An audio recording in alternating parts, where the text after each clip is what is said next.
যদি অনুমতি প্রদান করেন তাহলে তার জন্য একটা মিশরীয় নাম নির্বাচন করি। ওকে আমি তোমার জন্যই নিয়ে এসেছি। যদি অনুমতি প্রদান করেন তো ইউসুফের জন্য একটা মিশরীয় নাম প্রস্তাব করতে পারি। কি নাম? তোমার এক খোদার কসম দিচ্ছি, তোমার পরিচয় দিয়ে আমাকে শান্ত করো। তুমি অবশ্যই খোদাবন্দের কাছে প্রতিজ্ঞা করবে, এই কথা কাউকে বলবে না। আমি ইউসুফ ইবনে ইয়াকুব ইবনে ইসহাক ইবনে ইব্রাহিম। তুমি একজন পয়গম্বর, আমাকে ক্ষমা করো, আমি কি করছেন? পয়গম্বরকে চিনতে পারি। উঠুন। আমি মিশরের প্রিয় আলী জনাব পুতিফারের কাছে ক্ষমা প্রার্থনার আবেদন করছি। লেনদেনের তাগাদ করব। বিক্রয় করবার পূর্বেই তোমাদের এটা চিন্তা করা উচিত ছিল। এখন অনেক দেরি হয়ে গেছে। আমরা ইউসুফকে বিক্রি করব না, আর ওকে ছাড়া এখান থেকে যাবো না।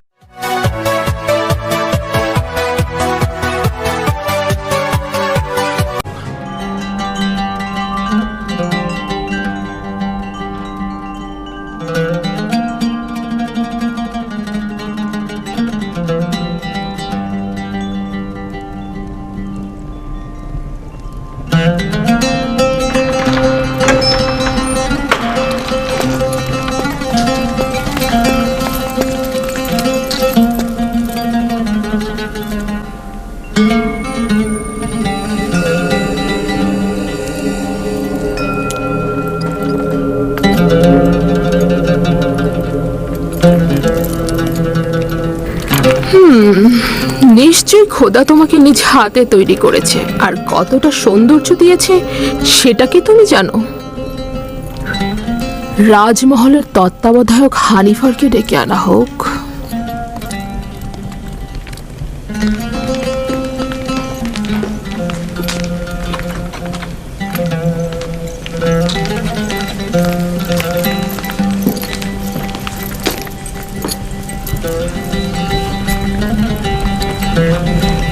এটি সে তার বালিশের নিচে লুকিয়ে রেখেছিল।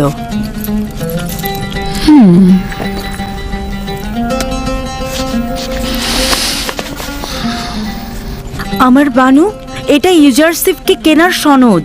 শামুন নামের একজন ইউজারসিফকে মালিকের নিকট বিক্রয় করেছেন। এটা তো রাজমহলে থাকা উচিত, তোমার কাছে নয়। আপনি যা ভালো মনে করেন।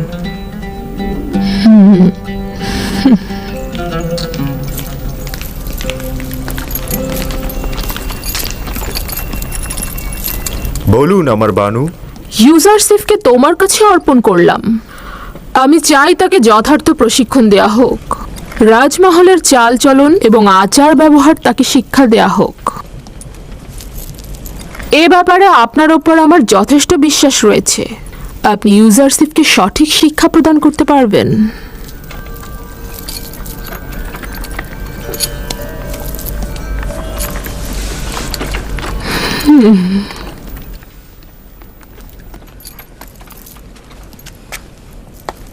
দেখে কিন্তু মনে হচ্ছে না সম্মান প্রদর্শনের এই ভঙ্গি সে উপভোগ করছে। এই মরুচারী তো ভেড়া চড়ানোই জানে না, আর আপনি ওর কাছে সম্মান প্রদর্শন আশা করছেন? ওর তো বংশ পরিচয় নিয়েই আমি সন্দিহান। ও সম্মান প্রদর্শন শিখবে কোত্থেকে? দেখো এই পোশাকে তাকে কি সুন্দর লাগছে। আস্তে, প্রকাশ্যে ওর এমন তারিফ করবেন না, তাতে অহংকারী হয়ে যাবে। এসো আমার সঙ্গে।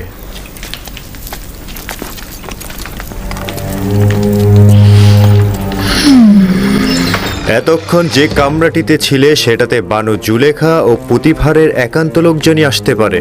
যখন তখন যে কেউ এই কামরায় ঢুকতে পারে না।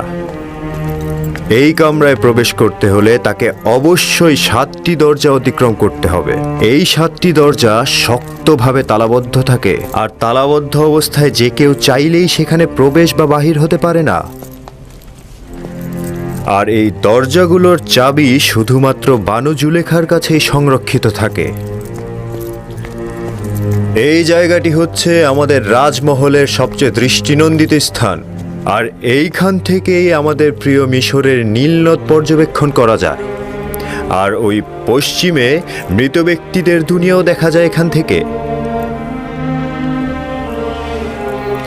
এসো আমার সাথে।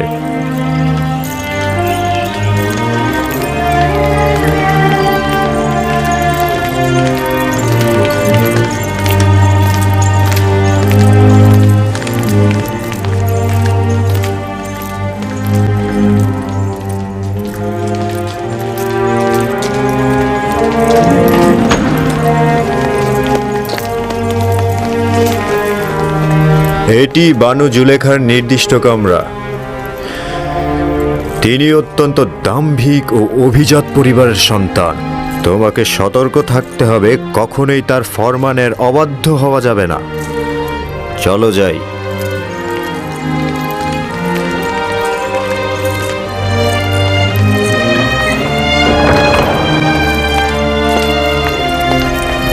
এটা জনাব পুতিফারের খাস বিশ্রামাগার ও কিতাবখানা।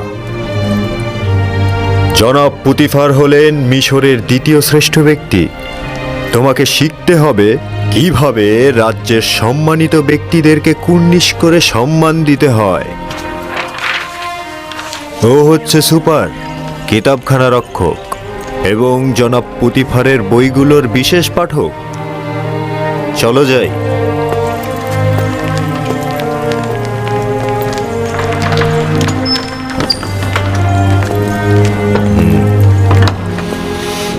এই কক্ষটি হচ্ছে জনাব পুতিফার ও বানু জুলেখার আহার কক্ষ।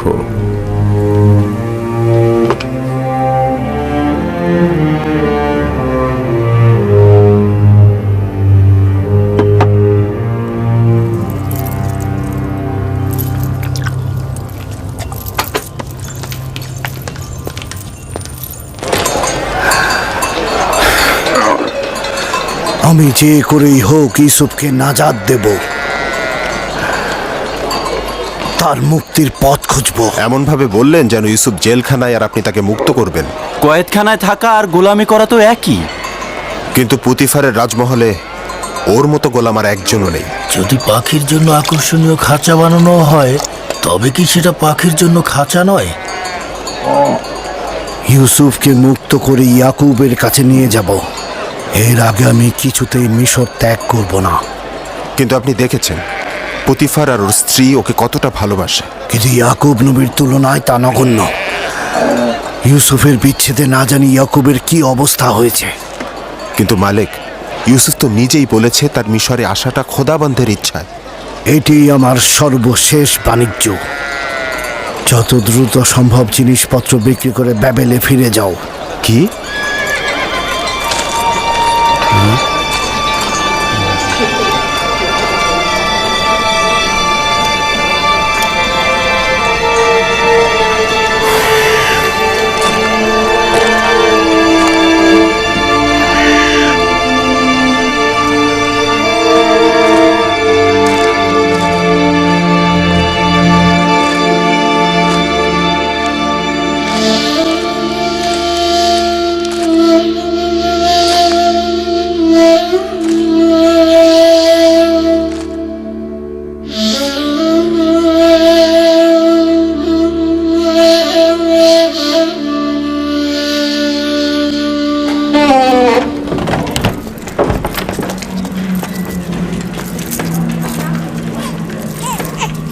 এটি খেদমতদার ও গোলামদের থাকবার জায়গা।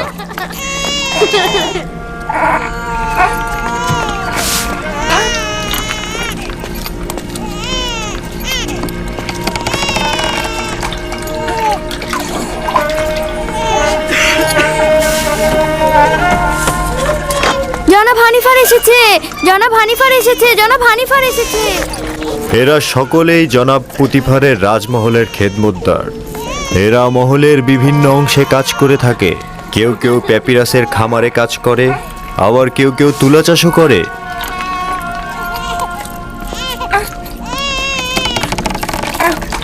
কিছু সংখ্যক পুরুষ এবং নারী এখন কর্মক্ষেত্রে রয়েছে। এখানকার প্রতিটি কামরায় একটি করে পরিবার বসবাস করতে পারে। তাদেরকে এত অসহায় দেখাচ্ছে কেন? জনাব পুতিফার কেন এদের দিকে নজর দেন না? অন্যান্য রাজ্যের খেদমতদার ও গোলামদের অবস্থা এদের চাইতেও শোচনীয়। এরা তো খুব ভালোই আছে। আমরা তাদের এখানে থাকার জায়গা ও খাবারও দিচ্ছি, তাছাড়া তাদের বাচ্চা কাচ্চাদের রক্ষণাবেক্ষণও করছি। আমি কি এদের দেখতে আসতে পারি? কেন নয়? তবে উত্তম হচ্ছে বেগম জুলেখা ও আলী জনাব পুতিফারের কাছ থেকে অনুমতি নেওয়া। এরা হচ্ছে বিশেষ গোলাম যারা পালকি বহন করে থাকে।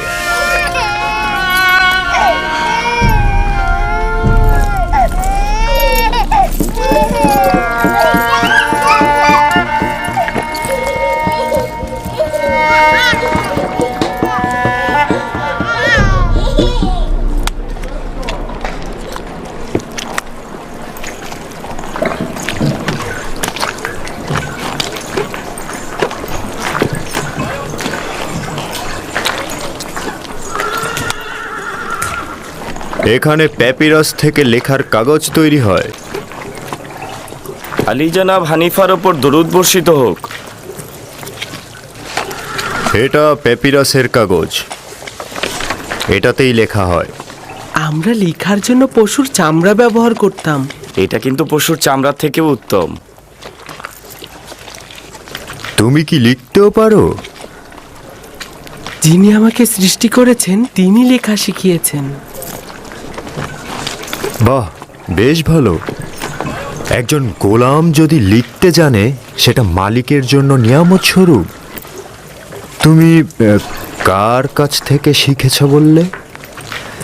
আমার মালিকের কাছ থেকে। ও, তিনি সব ভাষাই জানেন। খুব ভালো। চলো যাই, ওই দিকটা দেখাই।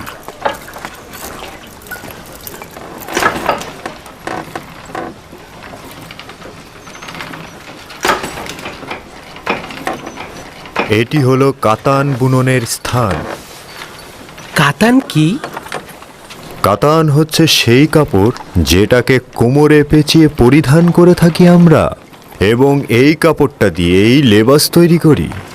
সবচাইতে মোলায়েম যে কাতানটি তৈরি করা হয় সেটার নাম কাতানে সালাতানাতি। শুধু রাজমহলের বাসিন্দাদের জন্যই এ কাতান তৈরি করা হয়। বানু জুলেখার আকর্ষণীয় যে কাতানগুলো আছে সেগুলো এখানেই তৈরি হয়। চলো যাই।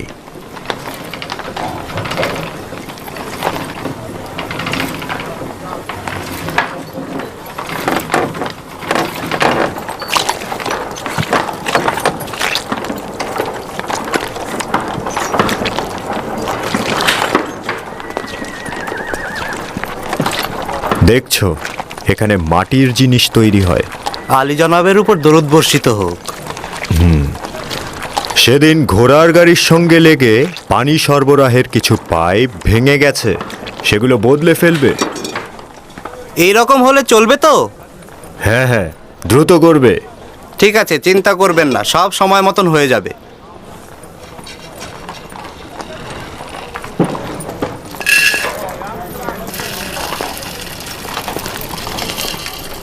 এটি খাদ্য সরবরাহের ভাণ্ডার। রাজমহলের সমস্ত খাবারের উপকরণ এখানেই রাখা হয়।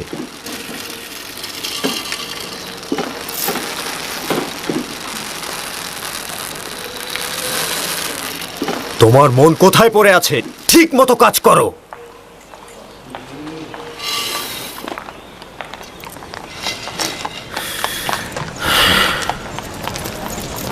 ভুলে যেও না, এখন থেকে তোমাকে তলব করে সওয়াল করা না পর্যন্ত কোনো জবাব দেবে না। কি মনে থাকবে? বানু জুলেখা একজন দাম্ভিক নারী।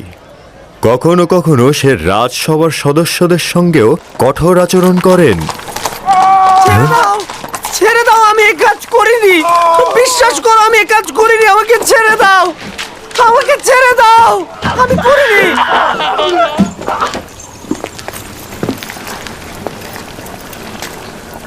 এটি রাজমহলের রান্নাঘর। বিভিন্ন ব্যক্তিদের জন্য এখানে হরেক রকমের রান্না করা হয়। গোলাম ও খেদমতদারের জন্য আলাদা খাবার, দায়িত্বশীল ব্যক্তি ও তত্ত্বাবধায়কদের জন্যও আলাদা খাবার, এবং জনাব পুতিফার ও বানু জুলেখার জন্য স্বতন্ত্র খাবার তৈরি করা হয়। কেন অনেক রকম খাবার তৈরি করা হয়? সকলের জন্য একরকম খাবার তৈরি করলেই তো হয়।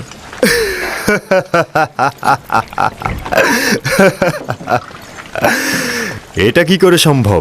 জনাব পুতিফার ও বানু জুলেখার গোলাম ও খেদমতদারগণ তো এক সমান নন।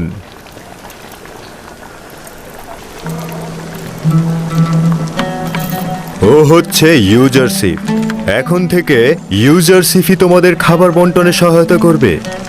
ও একজন অক্ষর জ্ঞান সম্পন্ন বালক, তালিকা অনুযায়ী হিসেব করে ও খাবার বন্টন করবে। এতে করে আমাদের খাবারের হিসেব ঠিক থাকবে।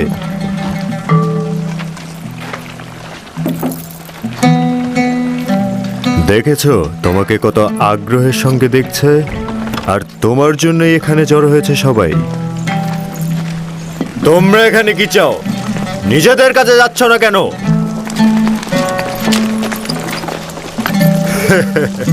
কাজে মন দাও। চলো ইউজারশিপ।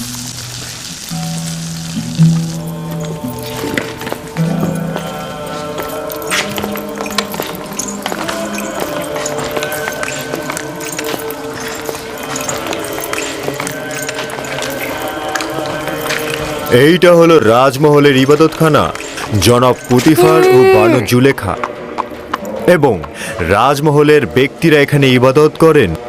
আমরা নিজেদের খোদাকে এখানে সংরক্ষণ করে রাখি। তার মানে আপনাদের খোদার থাকার জন্য বসবাসের জায়গা দরকার? অবশ্যই দরকার। খোদাকে তো আর খোলা আকাশের নিচে রোদ বৃষ্টিতে রাখা যায় না।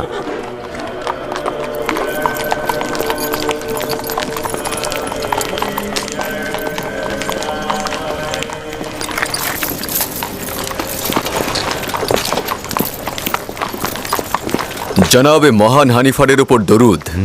সাধারণত রাজমহল দর্শনের সময় সকালবেলা, হঠাৎ এই দুপুরবেলা। ইউজারশিপকে রাজমহল দেখাতে নিয়ে এলাম। আমি চাইছি এই রাজমহল ও এর আদিবাসীদের সঙ্গে ওর পরিচয় হোক। ওখানে কি হয়েছে?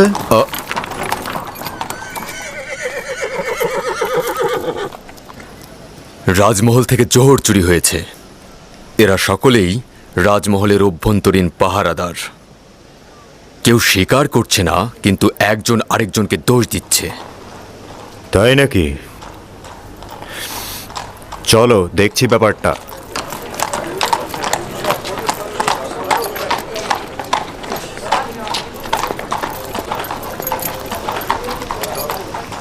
এদের দুজনকেই হাত পা বেঁধে রাজমহলের সামনে রশি দিয়ে ঝুলিয়ে চাবুক পেটা করা হোক। যতক্ষণ পর্যন্ত না স্বীকার করবে চলতেই থাকবে। আমাকে ছেড়ে দিন, আমি এই কাজ করিনি, আমি এই কাজ করিনি। চিৎকার করবে না, যা বলার একজন করে বলো।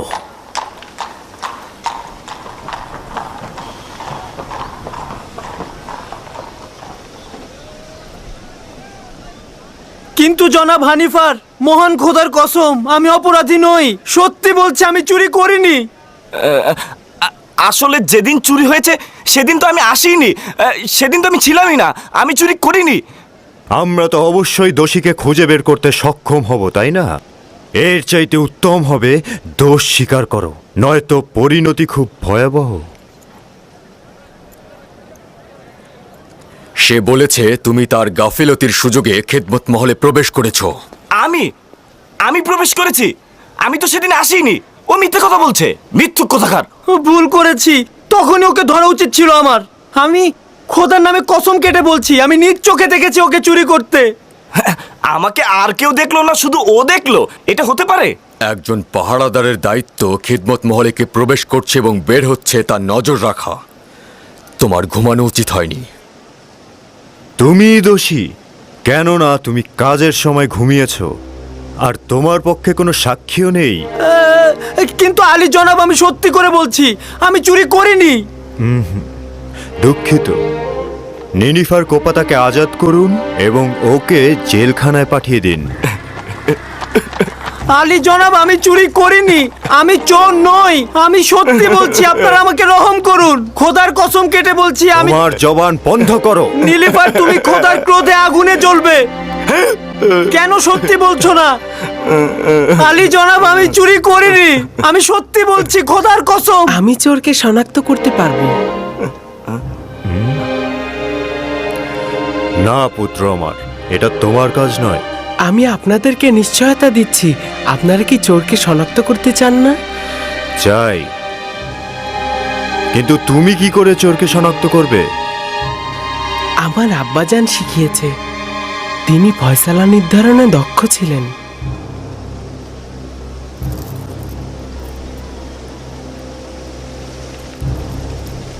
নিশ্চয়তা দিচ্ছ?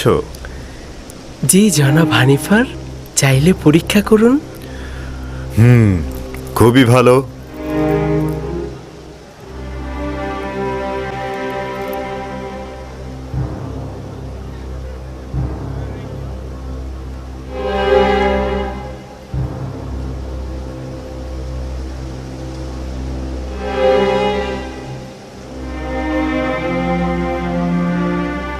আমি জানি চোরকে।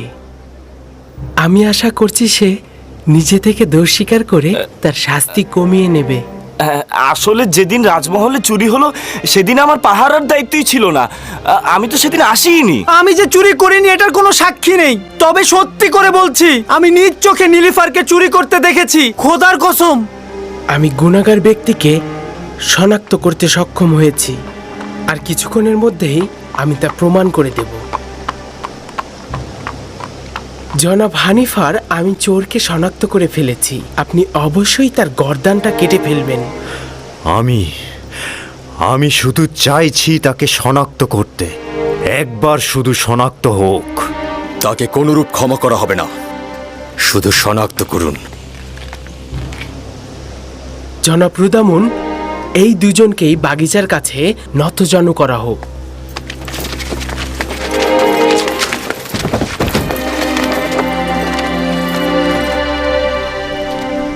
তাদের চক্ষু যুগল বেঁধে ফেলা হোক। রুমাল নিয়ে এসো।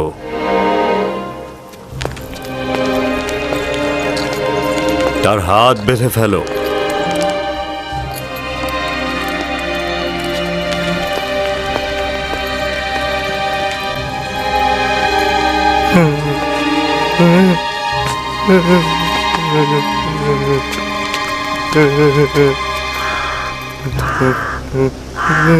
আরো একবার চোরকে সুযোগ দিচ্ছি।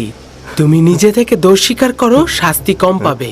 কিন্তু আমি যদি শনাক্ত করি তাহলে অবশ্যই তোমার গর্দান কাটা হবে।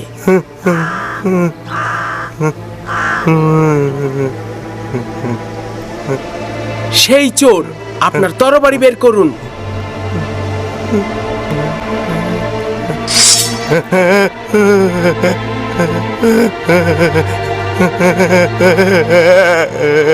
না না, আমি স্বীকার করছি, আমি চুরি করেছি, আমি ভুল করেছি, আমি স্বীকার করছি।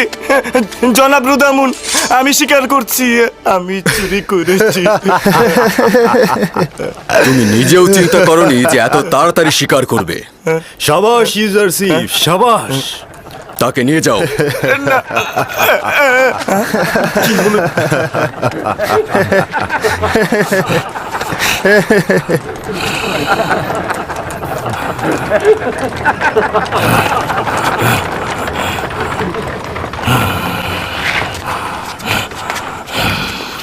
শাবাশ পুত্র আমার, চিন্তিত ছিলাম। আমি ভাবতেই পারিনি যে তুমি পারবে। শুকরিয়া জ্ঞাপন করছি, অনেক অনেক কৃতজ্ঞতা জ্ঞাপন করছি। আমি গুনাহ না করেও শাস্তি পেতে যাচ্ছিলাম। অনেক অনেক শুকরিয়া। তোমাকে দোষী করেই তোমার জীবন বাঁচানো হলো, তাছাড়া আসল চোরকে ধরতে পারতাম না। তুমিও একেবারে গুনাহীন নও, আর একবার যদি দায়িত্বের অবহেলা করো তাহলে কঠিন শাস্তি প্রদান করা হবে। আজ্ঞা শিরোধার্য, এরকম আর হবে না। শুকরিয়া, শুকরিয়া। খুবই ভালো পুত্র আমার, চলো যাই, আমার সঙ্গে এসো। কি দারুণ বুদ্ধি রে বাবা! এই দেখলে কিভাবে চোরটাকে ফাঁদে ফেললো? যেমন বুদ্ধি তেমনই সুদর্শন। আমার তো বিশ্বাসই হচ্ছে না, একটা বালক কি করে এই কাজ করলো।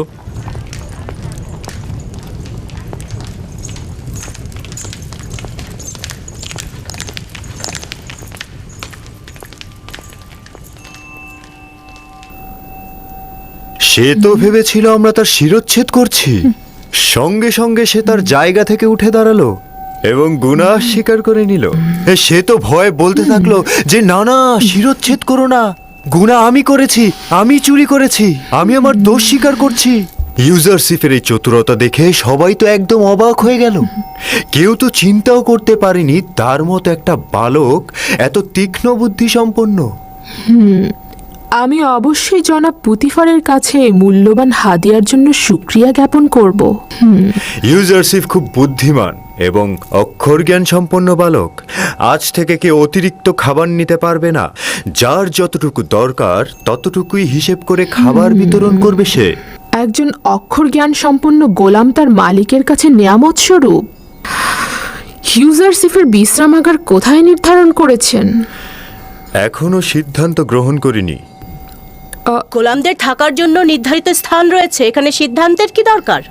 না, গোলামখানায় নয়, এখানেই রাজমহলের মধ্যে, যা গতরাতে নির্ধারণ করা হয়েছে।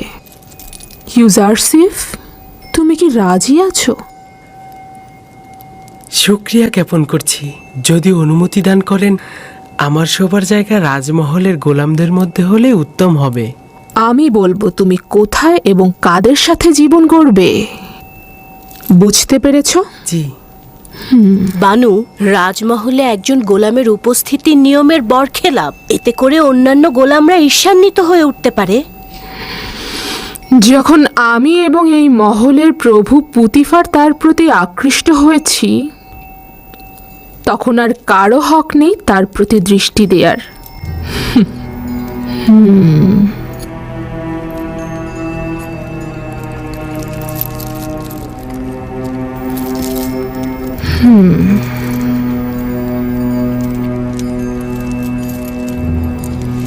চলো।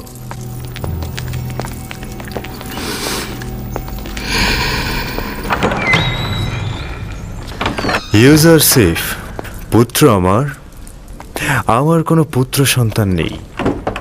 আমাকে তোমার পিতার ন্যায় জানবে এবং যে কোনো মুশকিলে আমাকে স্মরণ করবে। শুক্রিয়া জ্ঞাপন করছি।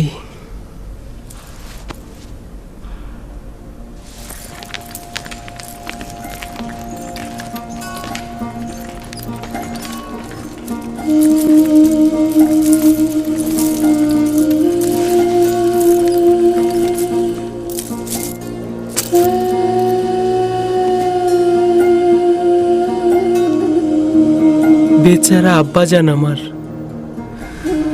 খোদাবান তাকে সবর করা তৌফিক দিন।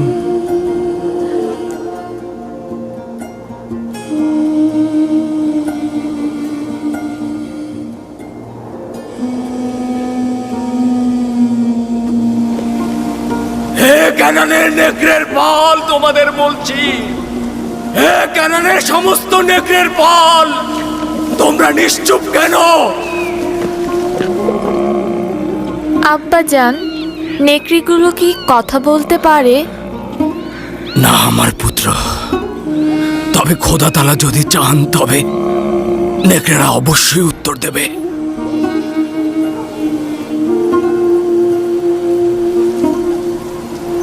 দেখো দেখো আমার পুত্র, ওই যে একটা নেকড়ে, দেখো ওরা আসছে।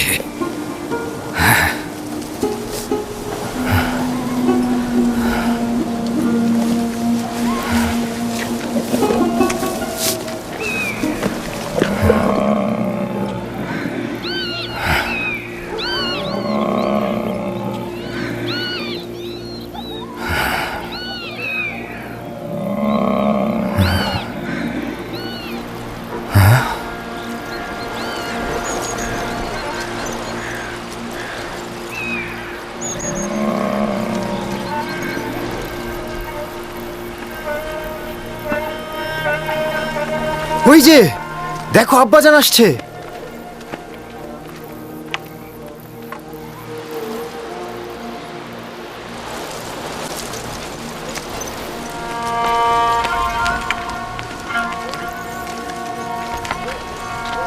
এখনো বলো, তোমরা তোমাদের ভাইয়ের সাথে কি করেছো?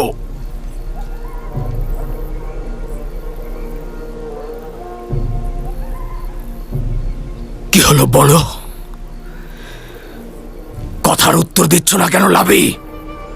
পূর্বে বলেছি তো তোমরা মিথ্যে বলছো। নেকড়েরা অস্বীকার করেছে, ইউসুফের খবর তাদের কাছে নেই। নেকড়ে? নেকড়ে কি করে অস্বীকার করতে পারে? আমি দেখেছি, ওরা আব্বাজানকে বলেছে, ওরা মাথা নেড়ে বলেছে ওরা জানে না। বিলম্ব না করে সত্যি বলো, ইউসুফের সাথে তোমরা কি করেছো? এখনো ফুরসাত রয়েছে। সত্য এটাই যা আগে বলেছি, ইউসুফকে নেকড়েরাই ভক্ষণ করেছে। নেকড়েকে দোষারোপ করো না, তোমরা যা করেছো নেকড়ের বেশে করেছো। এখনো সময় আছে, হাকিকত বলো।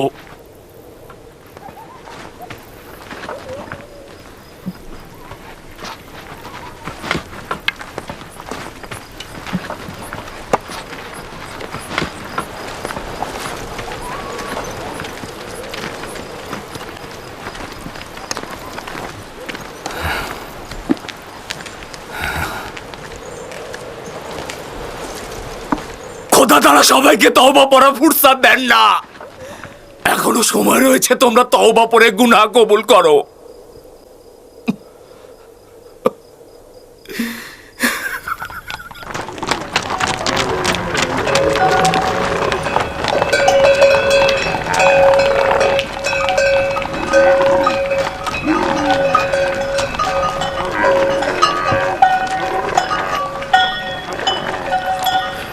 আপনার উপর দরুদ বর্ষিত হোক। আশা করি আবার দেখা হবে। খোদা হাফেজ। খোদা হাফেজ।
ইউজারশিফকে এখানে নিয়ে এসো।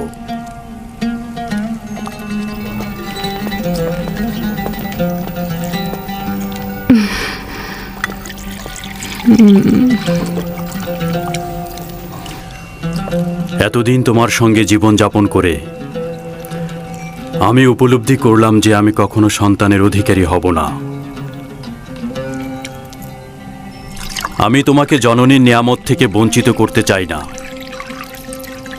আমাদের খুব বেশি বছর হয়নি আমরা নিকাবন্ধনে আবদ্ধ হয়েছি। কে জানে ভবিষ্যতে আমরা সন্তানের অধিকারী হতেও পারি। পূর্বে থেকেই জনাব পুতিফারের প্রতি আমার ভালোবাসা সন্তান না থাকার কারণে নয়, বুঝতেই পারছেন। তোমার মহব্বতের প্রতি আমার বিন্দুমাত্র সন্দেহ নেই। আমি ইউজারশিফকে ঠিক এই কারণেই তোমার কাছে অর্পণ করেছি। আমি জানি এরকম একটা সন্তান তুমি যদি পাও তবে তুমি এতে অবশ্যই আনন্দিত হবে। কোনো কিছুই আপনার মহব্বতের তুলনায় আমাকে আনন্দিত করবে না। ইউজারশিফকে আমি আপনার হাদিয়ার ন্যায় মহব্বত করব।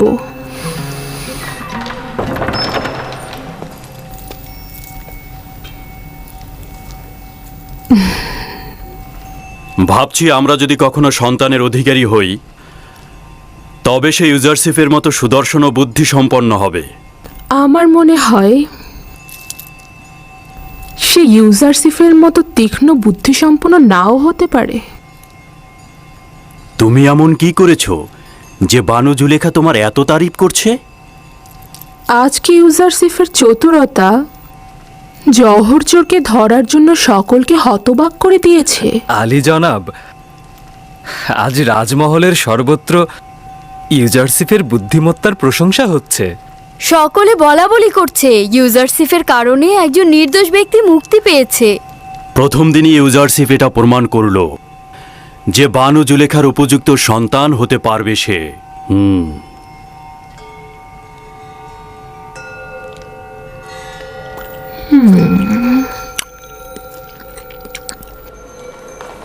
আমি নিজে শুনেছি ইউজারশিফকে সন্তান হিসেবে গ্রহণ করার সিদ্ধান্ত হয়েছে। তাই নাকি? জুলেখা কি সত্যি সত্যি এই সিদ্ধান্ত মেনে নিয়েছে?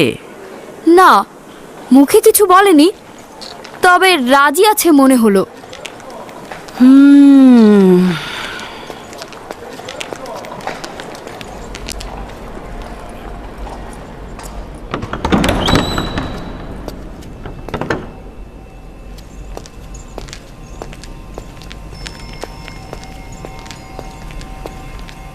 বানু, এই গুজব কি সত্যি যা সর্বত্র ছড়িয়ে গেছে? কি ইউজারশিফের সম্পর্কে? অনুমান করলাম ইউজারশিফই হবে। সন্তান হিসেবে ইউজারশিফকে গ্রহণ করার কি হাকিকত আছে? দারুণ নির্বাচন, তাই না? কিন্তু বানু, এটা তো মিশরের পারিবারিক ঐতিহ্য ও আইনের বরখেলাপ। ইউজারসিফ একটা অপরিচিত নিচু বংশের সন্তান এবং সে আপনার সাথে একেবারেই বেমানান। কি করে সে সম্মান পেতে পারে? আমার সন্তান হওয়া মানেই কিন্তু সেই নাম যশ সবকিছুর অধিকারী হওয়া। কিন্তু তার ঈমান সম্পর্কে কি বলবেন আপনি? আর কি করে বুঝবেন যে সে আমুন আর মিশরের আইন বিরোধী হবে না? আজব কথাবার্তা বলছো।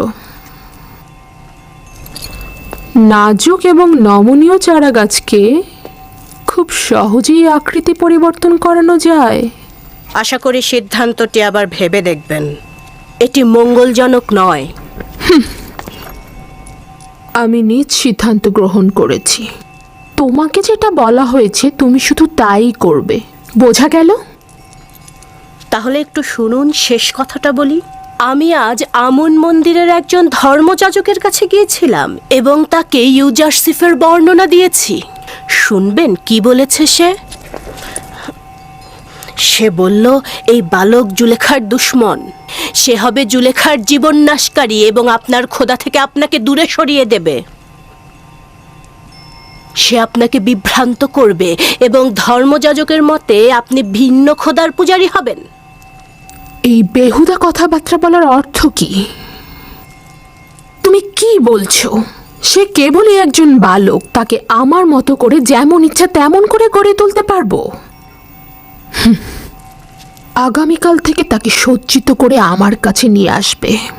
তাকে মিশরের জনগণের আদব কায়দা নিয়ম কানুন সম্পর্কে অবগত করব।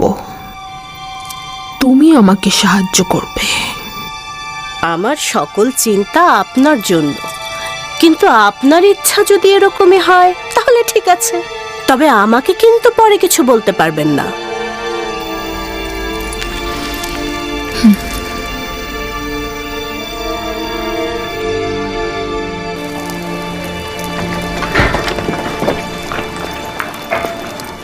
জনাব পুতিফারের খাবার নিতে এসেছি। হয়েছে? ইউজারসিফ না আসা পর্যন্ত খাবার দেওয়া হবে না। ইউজারসিফকে খাবারের দায়িত্ব দেওয়া হয়েছে। ইউজারসিফ খুব ভাগ্যবান একটা ছেলে। ওকে পুতিফার ও জুলেখা চাচ্ছে নিজের সন্তান হিসেবে স্বীকৃতি দিতে।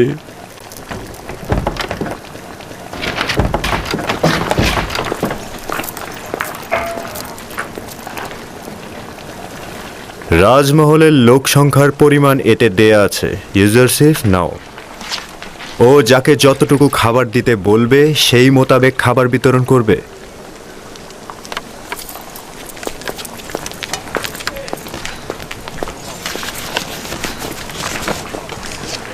পাহারাদারদের 20 জনের খাবার।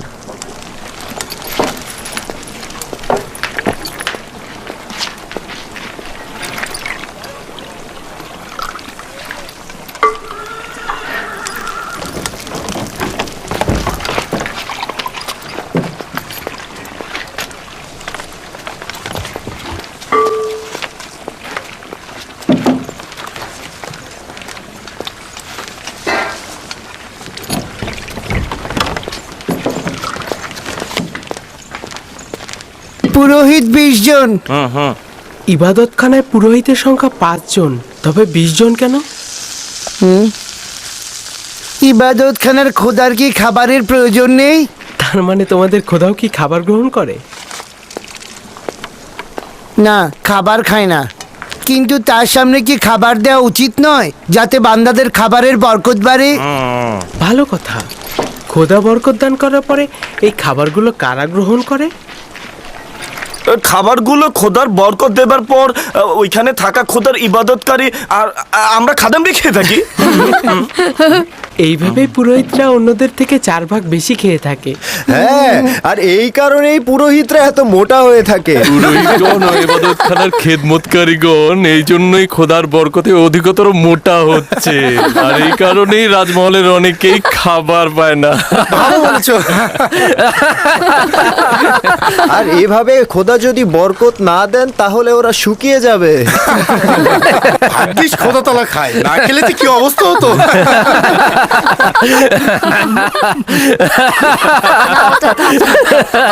অনেক হয়েছে। তোমরা যদি ইবাদত খানার খাদেমের কাছে লজ্জিত না হও তবে অন্তত খোদার কাছে তো লজ্জিত হও। চলো।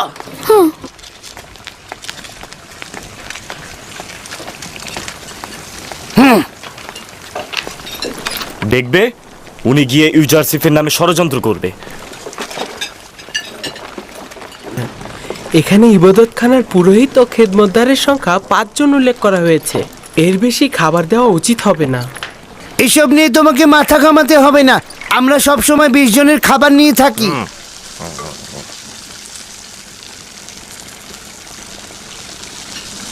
আজ যতটুকু চায় ততটুকু দিয়ে দিন, জনাব হানিফার এর সমাধান করবেন।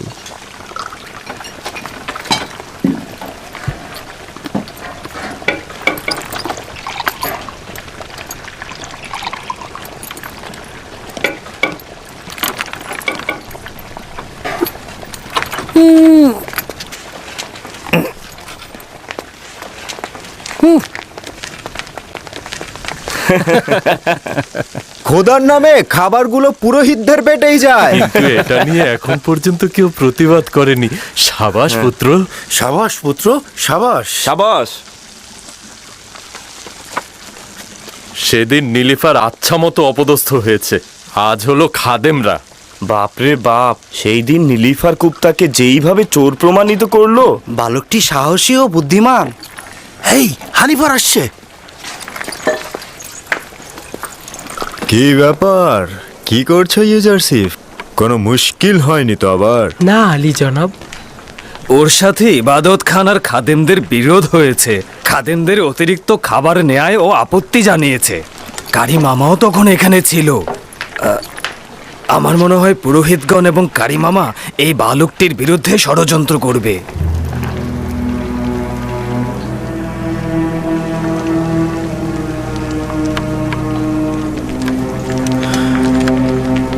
আলী জনাবের খাবার প্রস্তুত হয়েছে? হ্যাঁ আলী জনাব। নিয়ে এসো।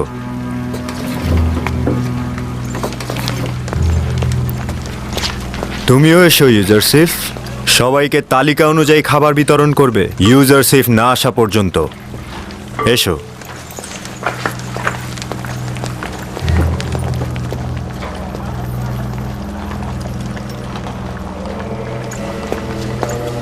আপনি তো ছিলেন না তাই জানেন না রাজমহলের কর্মচারীরা কি করে হাসছিল। রাজমহলের কর্মচারীরাও তার সাথে ছিল। প্রতিফার একজন বালককে রাজমহলের খাবারের দায়িত্বে নিয়োজিত করেছে। হানিফার তাকে তত্ত্বাবধায়ক বানিয়েছে। আমার পূর্ণ বিশ্বাস সে কাফের এবং আমাদের খোদার ইবাদত করে না। যদি তোমাদের কথা সত্যি হয় তাহলে আমিও তাকে ছেড়ে কথা বলবো না। আমি পুতিফার ও জুলেখার সাথে এই বিষয় নিয়ে কথা বলবো, তোমরা একদম চিন্তা করো না।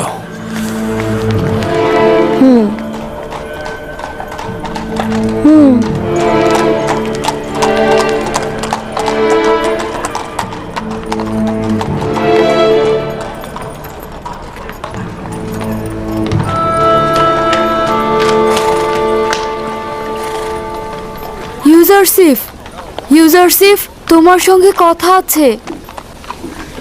মেনিসাপু, কি হয়েছে? এখানে কি করছো? তুমি আমাদের খোদার ইবাদত করো না কেন? তুমি কি কাফের? তোমার উদ্দেশ্যটা কি? পুরোহিত মেঙ্গি পুরোহিত খুপুকে বলছিল যে তুমি নাকি কাফের, আর এটা যদি প্রমাণিত হয় তবে তারা তোমাকে জীবিত রাখবে না। যদি আমার খোদা না চায় তাহলে কোনো কিছুই হবে না। তার মানে কি তুমি সত্যি সত্যি কাফের? তোমাকে নিশ্চয়তা দিচ্ছি আমি কাফের নই, আমি খোদার ইবাদতকারী। তার মানে কোন খোদা?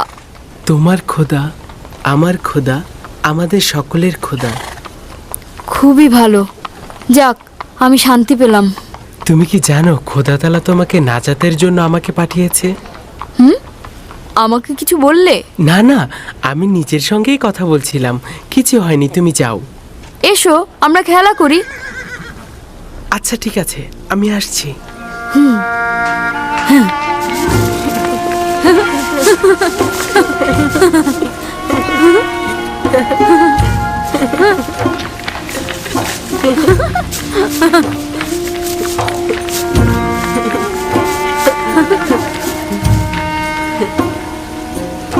হায় আফসোস, যদি দেখতেন কিভাবে রাজমহলের সব ব্যক্তি তার সাথে মিলে পুরোহিতদের ঠাট্টা করছিল। কিভাবে একজন বালক ইবাদতখানার পুরোহিতগণের ঠাট্টা এবং উপহাসের কারণ হলো? কারণ ও প্রতীকীভাবে বলছিল পুরোহিতগণ খোদার নামে খাদ্য সংগ্রহ করে নিজেরাই তা ভক্ষণ করে। ঠিক আছে, আমি তার সঙ্গে কথা বলবো। আমার সন্দেহ অমূলক নয়। সে আমুন কেন কোনো খোদাকেই পূজা করে না। জনাব পুতিফার আপনার জন্য অপেক্ষা করছে। দুপুরে খাবারের সময় হয়েছে। বানু, এই বালকটার দিকে নজর রাখা প্রয়োজন। যদি ইবাদতখানার মালিক ক্রোধান্বিত হয় তাহলে তার সাথে সাথে আমরাও বিপদে পড়ব।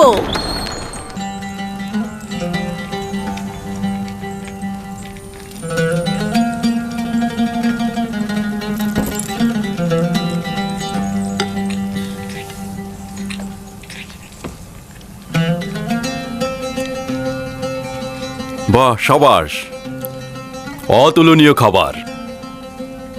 খাবার খুব সুস্বাদু হয়েছে। আমাদের পুরনো বাবুর্চিরাই কিন্তু রান্না করেছে, তবে পার্থক্যটা হচ্ছে রান্নায় তাদের আন্তরিকতাটা বেড়েছে। তার মানে বোঝা যাচ্ছে যে আন্তরিকতা খাবারের স্বাদকে বৃদ্ধি করে। শুধু রান্নায় নয় বানু জুলেখা, আন্তরিকতা যে কোনো কাজেরই মান বাড়ায়। কিন্তু পূর্বে তো এই মহব্বত ও আন্তরিকতা ছিল না। পূর্বে ইউজারশিপও ছিল না আলী জনাব।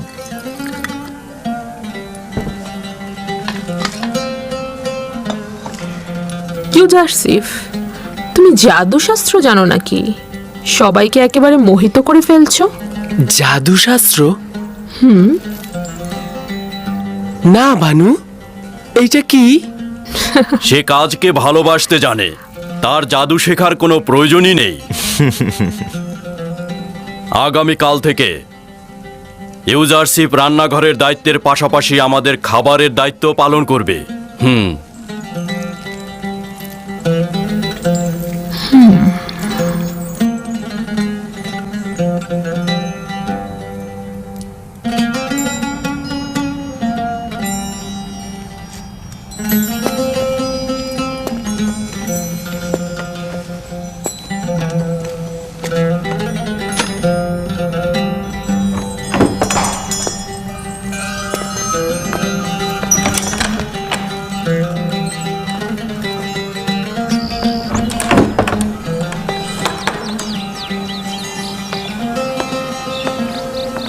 কি হয়েছে?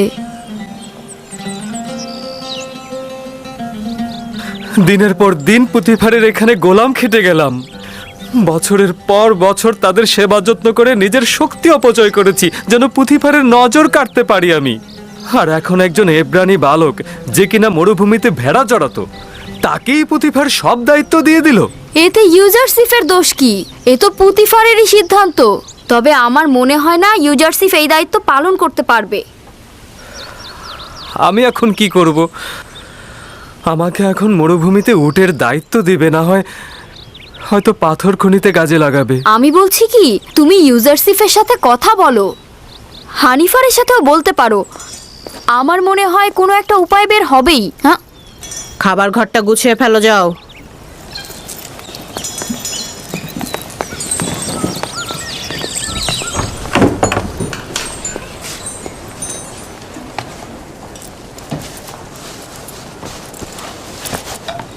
কি ওখানে ওভাবে দাঁড়িয়ে থাকবে নাকি? আমাদের একটু সাহায্য করো। এখন থেকে পুতিফারের দস্তরখানার দায়িত্ব এই ইউজারসিফের। আমার অধিকার নেই হস্তক্ষেপ করার। তুমি কি আমার উপরে রেগে আছো? মনে হচ্ছে তুমি কিছুই জানো না। তোমার কারণেই তো সব নষ্ট হয়ে গেল। হায় আফসোস, কত দিন ধরে চেষ্টা করেছি খানসামার জায়গায় পৌঁছাতে। এখন সম্ভবত ওকে কোনো শস্য খামারে পাঠানো হবে অথবা পাথরের খনিতে।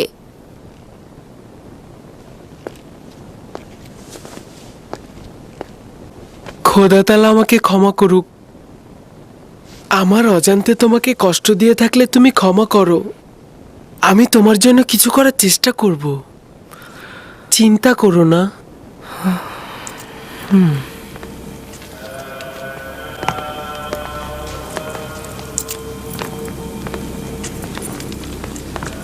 বানু জুলেখা আসছে আলী জনাব।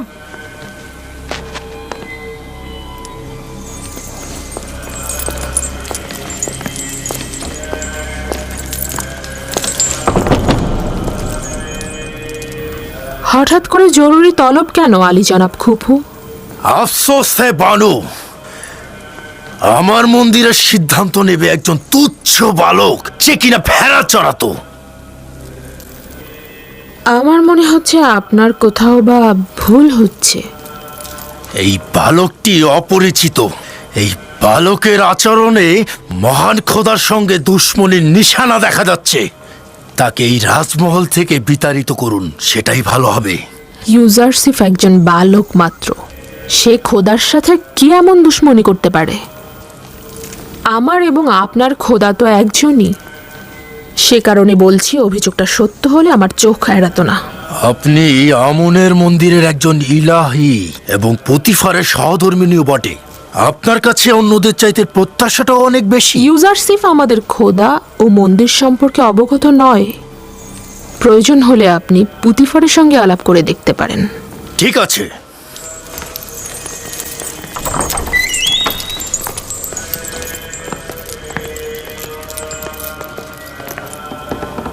আলী জনাব, আপনি কি সিদ্ধান্ত নিয়েছেন যে একজন বালক রাজমহলের খাবার বন্টনের দায়িত্ব নেবেন?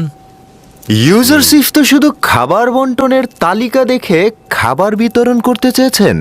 আমরাও তো তার পাঠ্যজ্ঞান ও লেখ্যরূপ সম্পর্কে ধারণা পেতে চেয়েছিলাম। এতে দোষের কি আছে? তাহলে মন্দিরের খাবার নিয়ে কেন সে ঝামেলা পাকালো আলী জনাব? এটা ঝামেলা নয় আলী জনাব, সে শুধু প্রশ্ন করেছে মন্দিরের 5 জন খাদেম কেন 20 জনে খাবার নেবে। প্রশ্নটা তো অনেকের সাথে আমাদেরও ছিল, কিন্তু আমরা এতদিন প্রশ্ন করিনি মন্দিরের খাদেমদের সম্মানের কারণে। কিন্তু ইউজারসিফ এটি নিয়ে আপত্তি করেছে, প্রশ্ন তুলেছে। খোদার নামে যে খাবারটি নেওয়া হয় সেটি ইবাদত শেষে পুরোহিতরা খায়, আর এই বালকের সেটা বোঝার কথা নয়। কে বলেছে তোমাদেরকে খোদার খাবার খেতে? তোমাদের জন্য তো খাবার পাঠানোই হয়, তাহলে বেশি খাবার কেন খাও? তোমার মতো মোটা করতে সবাইকে, আর রাজ্যের অন্য সবাই না খেয়ে রোগা ও দুর্বল হয়ে যাবে কেন? বাহ জনাব পুতিফার, আপনি আমাদের খেদমতগার ও গোলামের সঙ্গে তুলনা করছেন। আমরা আমন খোদার পুরোহিত, যিনি কিনা মিশরের খোদারও খোদা। এই রাজমহলের কর্মচারীরাও আমনের বান্দা এবং নিজেদের খোদাবান্দের খেদমতগার। পার্থক্য এই যে রাজমহলের কর্মচারীগণ নিজেদের খোদাবান্দের জন্য কষ্ট সহিষ্ণু কাজ করে থাকে, কিন্তু মন্দিরের খাদেমগণ তাদের নিজেদের খোদার জন্য কিছুই করেন না, শুধুমাত্র তার খাবার খেয়ে দিনে দিনে মোটা হয়ে যান।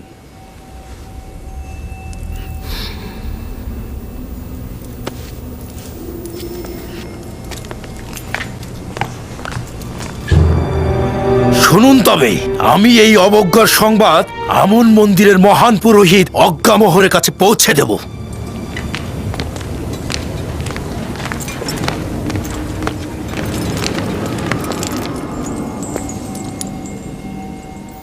ইউজারসিফের প্রতি ভালোবাসা নিজের কাছে, কিন্তু তার জন্যে পুরোহিতদের মনে কষ্ট দেওয়া কি ঠিক হচ্ছে?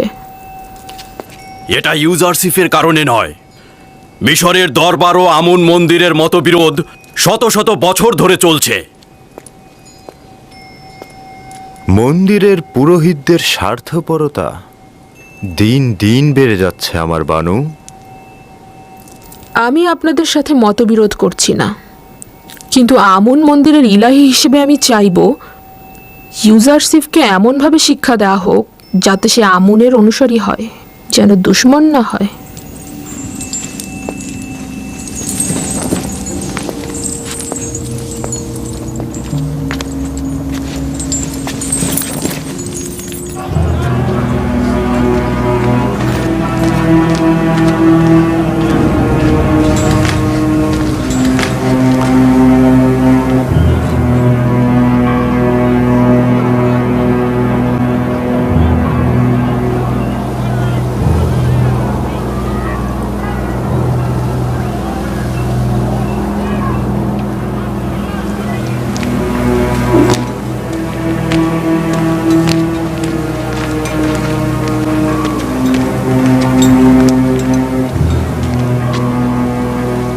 তরুদ আমন মন্দিরের মহান পুরোহিত আলী জনাব অজ্ঞামোহর।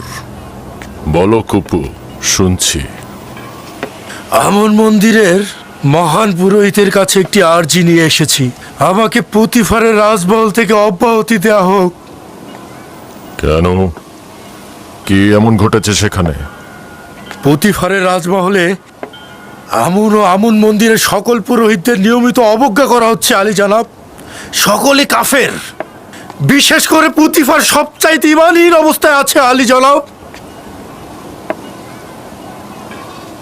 এখনো আমার উত্তর দাওনি, কি এমন ঘটেছে? একজন ইব্রানি বালক ইউজারসিফ আমন মন্দিরের সকল পুরোহিতদের বিপরীত চারণ করেছে, সবাইকে আমাদের বিরুদ্ধে উত্তেজিত করে তুলেছে এবং আমাদেরকে ধীরে ধীরে সকলের সামনে হাসি ঠাট্টার পাত্রে পরিণত করছে আলী জনাব। একজন বালক তোমাদের এত সব বিপদে ফেলছে? আমি তো ভেবেছিলাম আমেন হতে অথবা পুতিফার মন্দিরের সাথে দুশ্মনী করছে।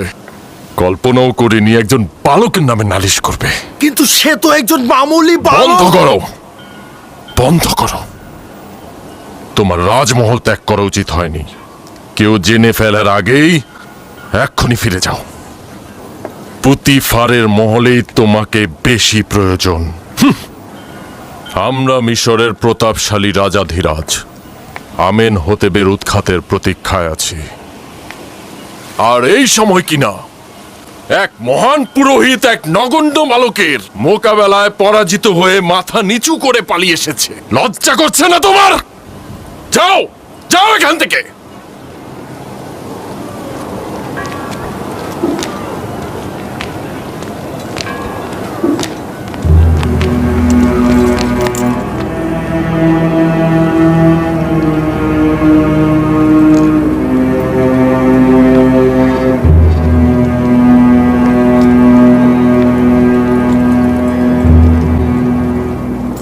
ইস, সেই কত সুন্দর, একদম ফেরেশতার মতো। হ্যাঁ হ্যাঁ ঠিক বলেছো। আর কি সুন্দর গায়ের রং, কি সুন্দর চোখ। একে তো আগে কি কখনো সুন্দর দেখিনি। বালক, এত সুন্দর বালক আমি আমার জীবনেও দেখিনি। এই, ও হ্যাঁ, কবে ঠিক এসেছে? বলেছো। আমিও কোনোদিন দেখিনি। ও মা, দাঁড়িয়ে দাঁড়িয়ে কি ওমা, দেখছো? দেখো। খাবার নেবে না?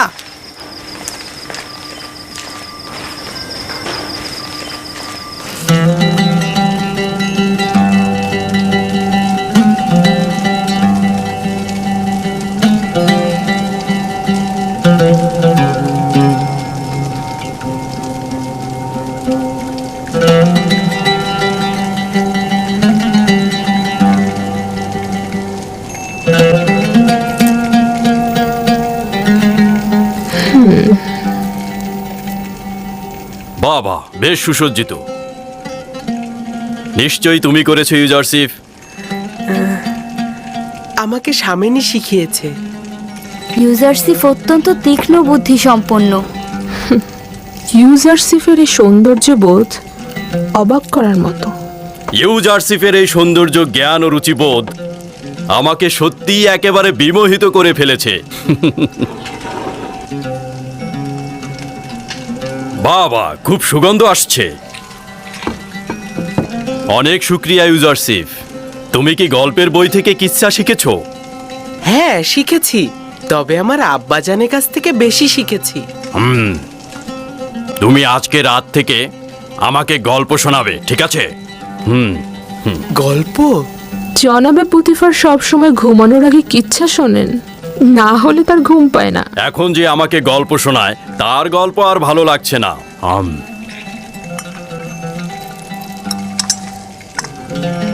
কি ব্যাপার, কিছু বলছো না তো? দুঃখিত আলী জনাব। তাহলে আপনার বর্তমান কিতাব পাঠকের কি হবে?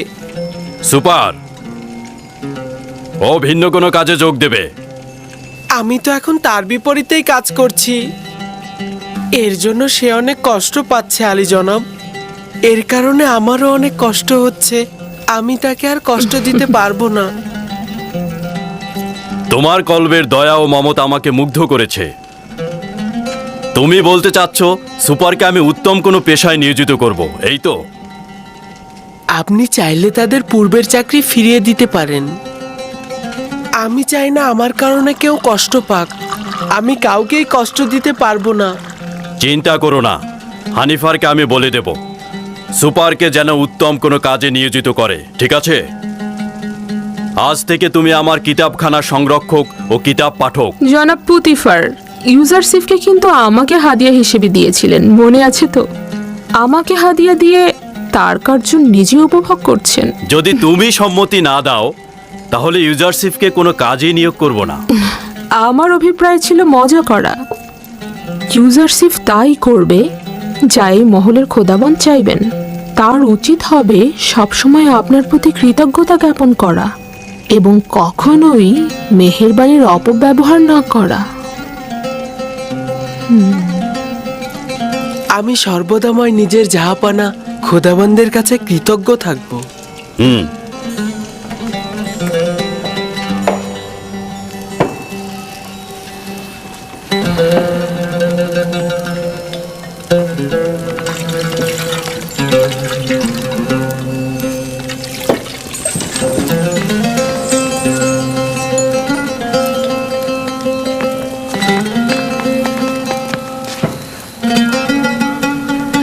আমার সঙ্গে এসো।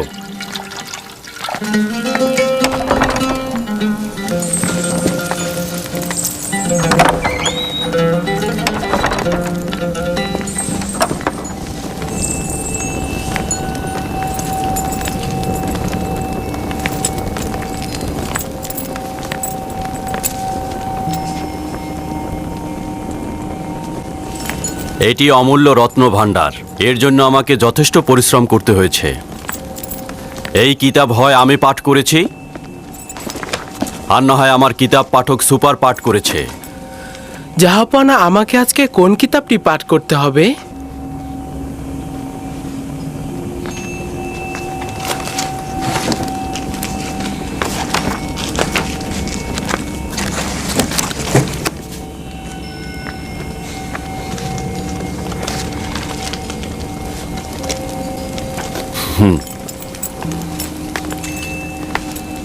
আজ রাতে এই কিতাবটি আমার জন্য পাঠ করো। এটি এমন একটি কিতাব যেখানে মিশরের ভবিষ্যৎ সম্পর্কে ইশারা করা হয়েছে।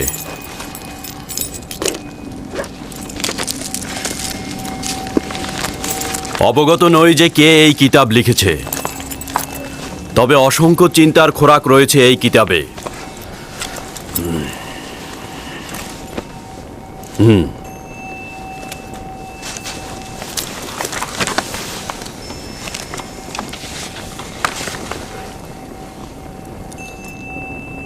মিশরের ক্ষমতা চিরস্থায়ী নয়, শাসনের জুলুম চিরকাল থাকবে না।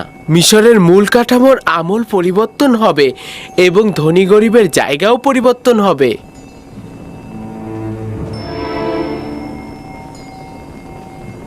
ভিন্ন ধারা প্রতিষ্ঠায় রক্তক্ষয়ী কলহ সৃষ্টি হবে। বৃত্তশালীগণ তাদের প্রাসাদ থেকে বঞ্চিত হবে। আমুন খোদা তার পূজা অর্চনা হারাবে এবং শক্তিশালী খোদা আসবে।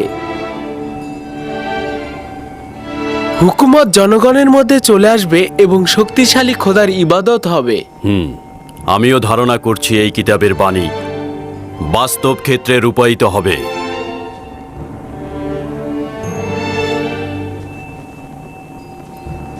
পড়ে যাও।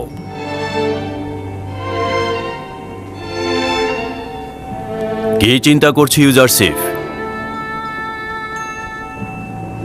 ভাবছি আমি জ্ঞাত আছি। এই ঘটনা শুধুমাত্র এলাহির দূতই করতে পারেন। শুধুমাত্র সেই পারেন সম্পদশালী ও জুলুমকারীর ক্ষমতাকে ভোজবাজি থেকে টেনে নামাতে। তিনি পারবেন আমুনের পূজা অর্চনা বন্ধ করে তার ইবাদতের আলো ছড়িয়ে দিতে। না, আমি এটা ধারণা করছি।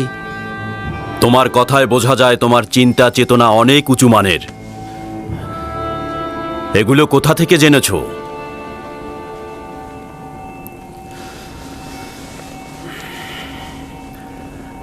আমি ধারণা করে নিচ্ছি তুমি আমুন খোদার অনুসারী নও, কিন্তু তার দুশমন হবার দরকার নেই। আমন শুধুমাত্র হস্তনির্ভর একটি পাথর, এছাড়া কিছু নয়। তার সঙ্গে দুশ্মনীর কি আছে?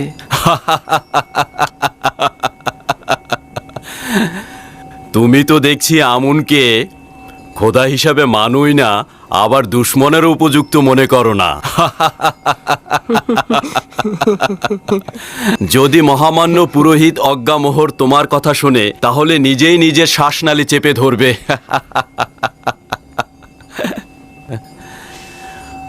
ভুল করেও নিজের মনের ভাব অন্যের কাছে প্রকাশ করবে না, বিশেষ করে জুলেখার কাছে তো নয়, কারণ সে অনেক সংবেদনশীল।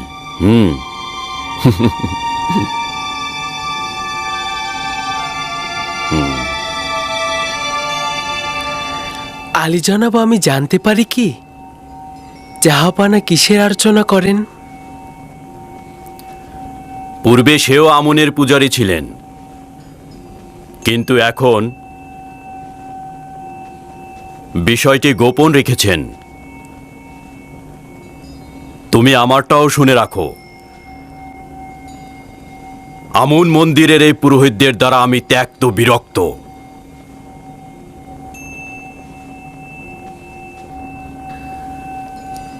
এই বিরক্তির কারণ কি জানতে পারি জাহাপানা? এই মন্দিরের প্রভু দাম্ভিক ও স্বার্থান্বেষী। তারা মিশরের স্বার্থের চাইতে নিজেদের স্বার্থ নিয়ে বেশি চিন্তা করে। যাক, বাদ দাও, আজকে আর পড়তে হবে না। যাও, বিশ্রাম করো।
খোদাবান,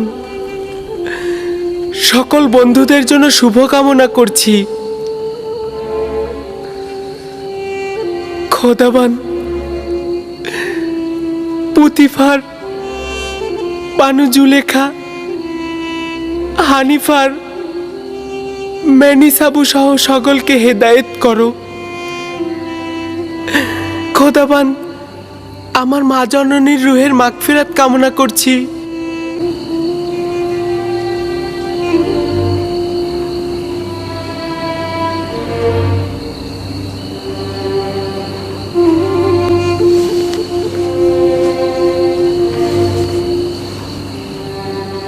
খোদাবান, আমার আব্বাজান ইয়াকুবের জন্য সবর ধরার তাগাদ করছি।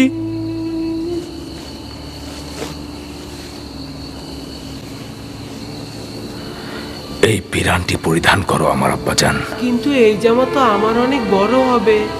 তুমি এটা পরিধান করো, দেখবে সঠিক মাপই রয়েছে।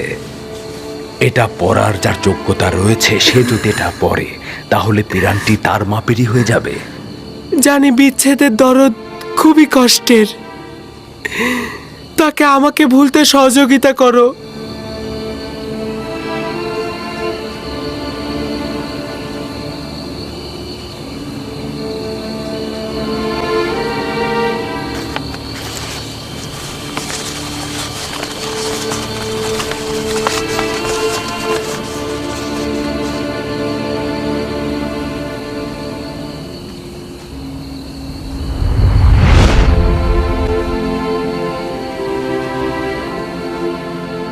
খোদাবন্দের নবী ইউসুফের প্রতি দরুদ। দরুদ খোদাবন্দের বার্তাবাহক ওহির ফেরেশতা। কি করছিলে তুমি? প্রিয় আব্বাজানের কাছে পত্র লিখছি। জনাব পুতিফারের কাছে তাগাদ করব যেন এই চিঠিটা আব্বাজানকে পৌঁছে দেন। না ইউসুফ, এখনো সময় অতিক্রম হয়নি।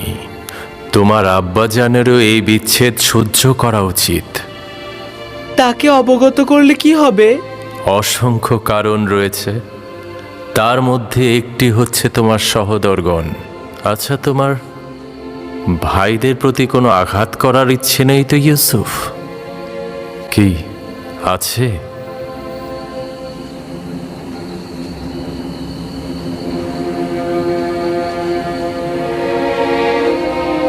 না না না, যদি আব্বাজান জানতে পারে তাহলে তাদের অভিশাপ দেবে। আব্বাজানের অভিশাপে ভাইজানেরা ধ্বংস হয়ে যাবে। না না না, আমি আমার ভাইদের কষ্ট সহ্য করতে পারবো না।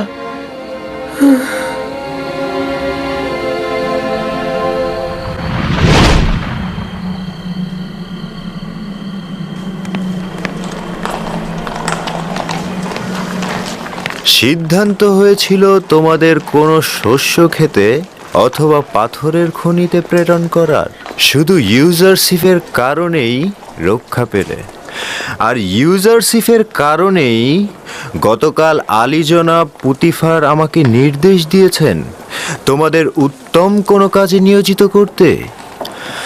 তো এখন তোমরা বলো তো, তোমরা কোন কাজ করতে ইচ্ছুক? আমরা আর কি বলবো, আপনি যা সিদ্ধান্ত নেবেন তাই হবে। তুমি যেহেতু অভিজ্ঞ খানসামা, সেহেতু তুমি জনাব পুতিফার ও বানু জুলেখার খাবার তৈরিতে সহায়তা করবে। আর তুমি স্বাক্ষর জ্ঞান সম্পন্ন, সেহেতু তুমি খাবারের তালিকা নিয়ে আজ থেকে ইউজারশিপের দায়িত্ব পালন করবে। রাজি আছো তো?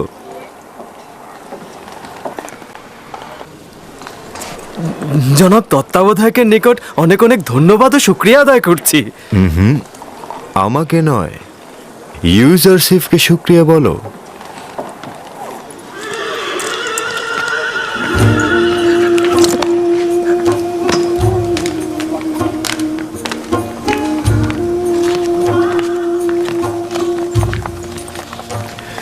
তোমার আর রান্নাঘরে যে কাজ নেই, ওরাই তোমার কাজ করে দেবে।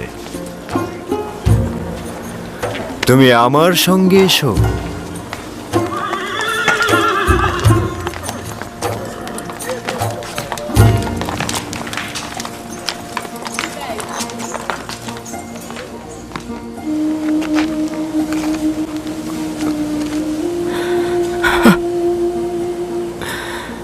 রাহেল, আমি ক্লান্ত, অসহায়, বিধ্বস্ত। আমি, আমার সন্তানেরা আমার দুশ্মনে পরিণত হয়েছে। তারা আমানতের খেয়ানত করেছে, আমিও তো আমানতের খেয়ানত করেছি রাহেল। আমি পারলাম না রাহেল, আমি পারিনি ইউসুফকে ভালোবাসা দিয়ে আটকে রাখতে।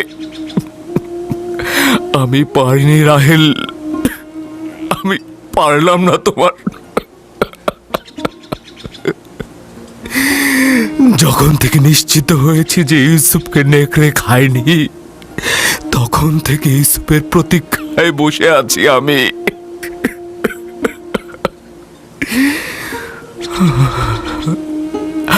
এমন তো না হয় যে ইউসুফকে হত্যা করা হয়েছে। তুমি ভালো বুঝতে পারবে রাহেল, তুমি তো পরকালের দুনিয়া থেকে সবকিছু পর্যবেক্ষণ করতে পারছো। শান্ত হও, মৃত্যু তোমার ইউসুফকে স্পর্শ করেনি। সালাম ভাইজান। তোমার উপর দরুদ ইয়াকুব নবী। তোমার ইউসুফ জীবিত, তার মৃত্যুর খবর মিথ্যে। সত্যি বলছেন ভাইজান? কোনো মৃত্যুই আমার অজানা নয়। ইউসুফকে তুমি পরপারে তালাশ করো না, ভালো হবে অন্য কোথাও তালাশ করে দেখো। তাই বেনিয়ামিন তোমার ভাই চিন্তা আছে? আমার ইউসুফ জীবিত আছে। আপনি আমাকে বলুন, আমার ইউসুফ এখন কোথায় আছে?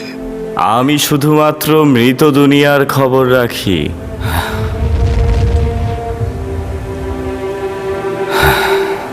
উনি কে আব্বাজান? আজরাইল, উনি হচ্ছেন মৃতদের ফেরেশতা। আমি ভেবেছিলাম আজরাইল দেখতে অনেক ভয়ঙ্কর। সবার ক্ষেত্রে নয় আমার পুত্র। শুনেছ রাহেল, আমাদের ইউসুফ জীবিত আছে, ও মৃত্যুবরণ করেনি। আমি ওকে খুঁজে বের করব। আজকে যাই, সূর্য ডোবার আগে ফিরতে হবে। চলো আমার পুত্র। আব্বাজান কোথায় গেছে জানো? কোথায় আর যাবে? রাহেলের মাজার পরিদর্শনে গেছে। সে এখনো রাহেলকে আমাদের আম্মাজানের চাইতে বেশি ভালোবাসে।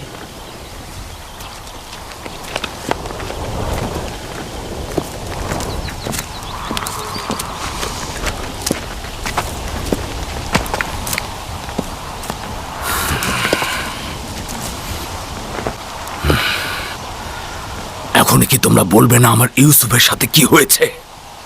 সেটা তো আগেই বলেছে আব্বাজান, বারবার কি একই কথা বলবো? তোমরা কি চাও না অভিশাপ থেকে মুক্তি পেতে? আমার ইউসুফকে নেকড়ে খায়নি, মৃত্যু তাকে চুরি করেনি। তোমরা যদি হাকিকত না বলে তওবা না পড়ো, আমি তোমাদেরকে ক্ষমা করব না।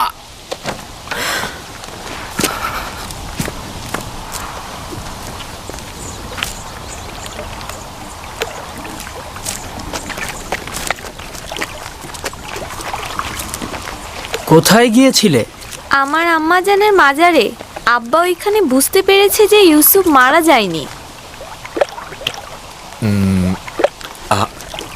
শোনো, তোমার মা কি বলেছে যে তোমার ভাই মরে যায়নি?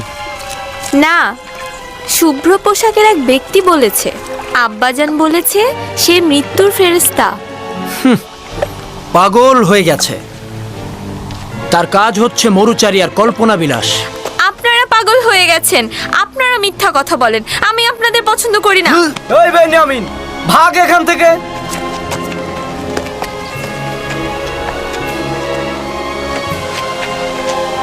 ইউসুফের পরে বেনিয়ামিন হয়েছে আব্বাজানের সঙ্গী।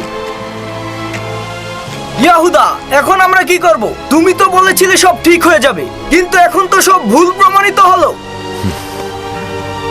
ইউসুফের চলে যাওয়া এতদিন হয়ে গেল, কিন্তু আব্বাজান বিন্দু মাত্র দৃষ্টি দিল না আমাদের দিকে। এখন সে বেনিয়ামিনকে তার জায়গায় তুলে এনেছে। আমরা তো ধারণা করেছিলাম আব্বাজান আমাদের দিকে নজর দেবে। এগুলো কথা ইউসুফকে আব্বাজানের কাছ থেকে নেওয়ার আগেই ভাবা উচিত ছিল। ভুল করেছো। এখন তুমি কি করতে চাও বলো? এখন তো দেরি হয়ে গেছে। ইউসুফকে তো চাইলেই ফিরিয়ে আনতে পারবো না। এখন আর কিছু বলে লাভ হবে না, বরং আব্বাজান ও ক্যানানের অধিবাসী সবাই মিলে আমাদের দোষী করবে। আমাদের নসিবে কি আছে কে জানে। যদি একবার প্রমাণিত হয় তাহলে আমরা কোথায় যাব?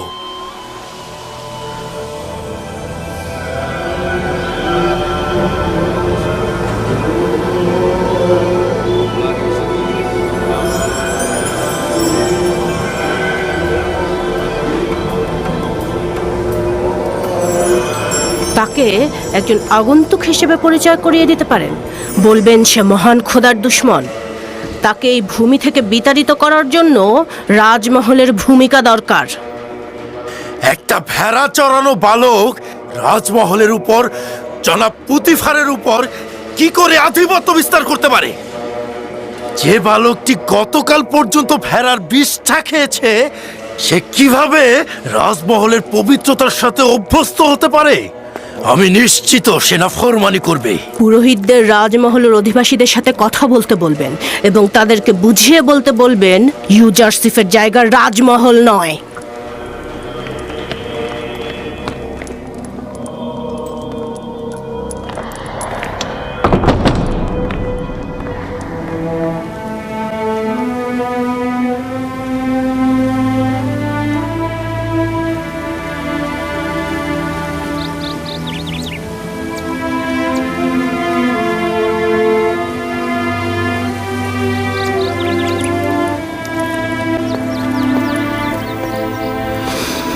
প্রিয় বানু, গতকাল রাতে আমি ইউজারসিফকে অন্য এক খোদার সাথে কথা বলতে দেখলাম। কোনো মূর্তি ছিল না, আসমানের দিকে তাকিয়ে কথা বলছিল। খুবই ভালো, তাহলে আজকে প্রমাণ দাও, আমি প্রমাণ দেখতে চাই। অবশ্যই আমার বানু। আজব ব্যাপার হচ্ছে, সে পাগলের মতো নিজের সাথেই কথা বলে। এটাকে আপনি কি বলবেন? এখানকার সবাই তাকে তীক্ষ্ণ বুদ্ধিসম্পন্ন বলে মনে করে, আর তুমি বলছো পাগল। এই, তুমি এখানে কি করছো? আমি আগাছাগুলো পরিষ্কার করছি। এগুলো ফুল গাছগুলোকে শুকিয়ে ফেলে, আর এগুলো যদি পরিষ্কার না করি তবে বাগান হয়েছে, এবার কাজে মন দাও।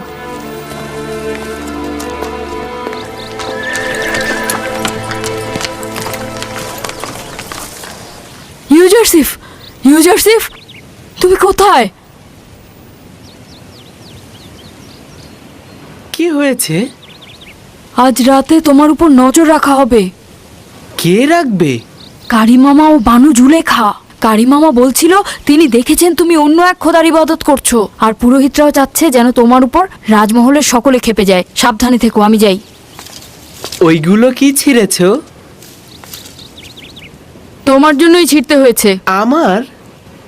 আমি তো তৃণভোজী নই, তাহলে তৃণ দিয়ে কি করব? তা না, আমি তোমার জন্যই বাধ্য হয়েছি ছিঁড়তে। ঘুরে ফিরে তো সেটাই হলো। আরে বললাম তো, কথা শোনার জন্যই তো ছিঁড়তে হয়েছে।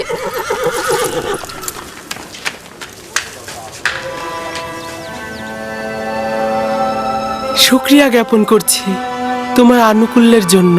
ষড়যন্ত্র সম্পর্কে আমাকে আগেই জানিয়েছো। আমি দুর্বল ও অক্ষম একটি বালক। যদি তোমার সাহায্য না পেতাম তাহলে ধ্বংস হয়ে যেতাম।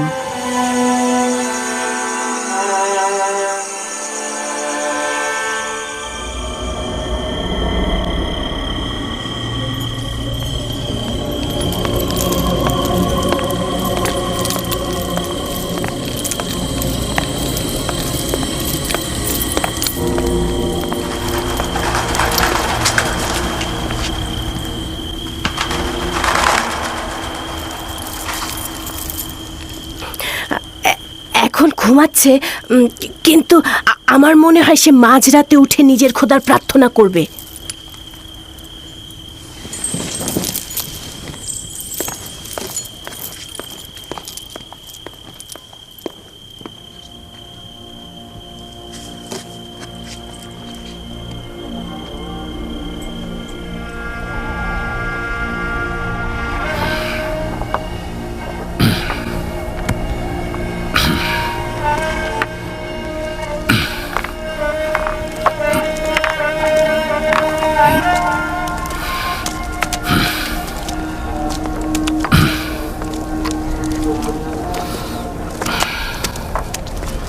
সালাম খোদার নবী। দরুদ তোমার উপর। আপনার সিদ্ধান্ত কি এটাই, আপনি এখানে থাকবেন? হ্যাঁ লিয়া, যদি খোদা চায় তো আমি সারা জীবন ইউসুফের জন্য এখানে অপেক্ষা করব। এভাবে আর কতদিন, আর কত অপেক্ষা করবেন? অপেক্ষা অব্যাহত থাকবে যতদিন না পর্যন্ত ইউসুফকে ফিরে পাই আমি। ওই দিন পর্যন্ত আমি এইখানে অপেক্ষা করব।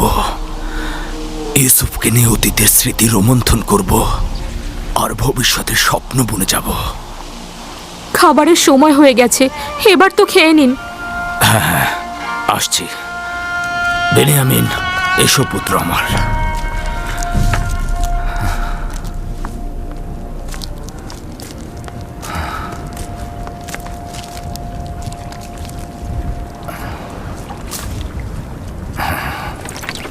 ইউজারসিফ কি ভিন্ন খোদার পূজারী? আপনি কিছু জানেন? না, আমি এ ব্যাপারে খুব একটা জানি না। অনেকেই মনে করে সে আসমানের খোদাকে পূজা করে, মিশরের খোদাকে দুশমন মনে করে।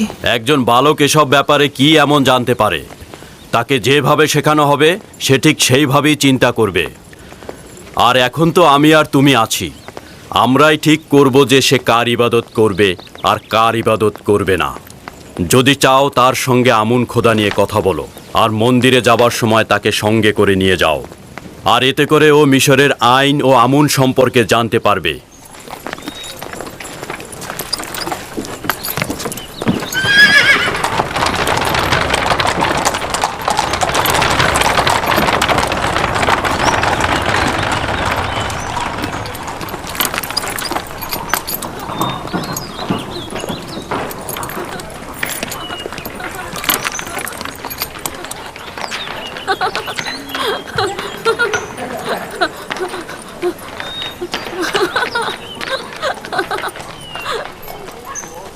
ইউজারসিফকে সজ্জিত করে আমার নিকট নিয়ে এসো। ভ্রাম্যমান সিংহাসন প্রস্তুত করতে বলো। আমি এখনই বের হব। তাহলে ভ্রাম্যমান সিংহাসন প্রস্তুত করো।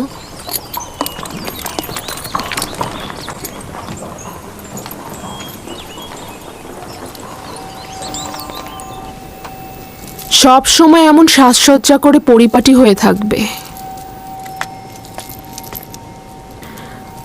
আজকে তোমাকে অনেক বেশি সুদর্শন লাগছে।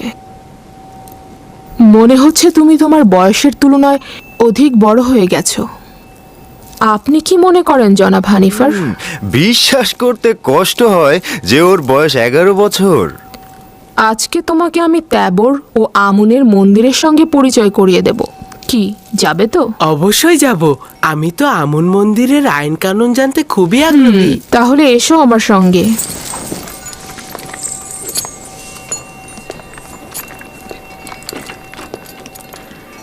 জুলেখা কি সত্যি সত্যি ইউজারসিফকে সন্তান বলে ভাবে, নাকি মুখেই বলে? নিজের কাজ করো।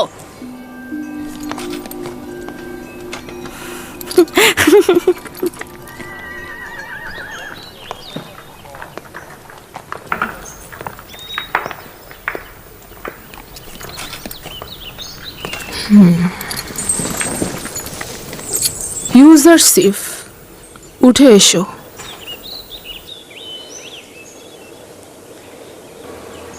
আমাকে ক্ষমা করুন, আমি এটাতে করে শাওয়ার হতে পারবো না। কেন?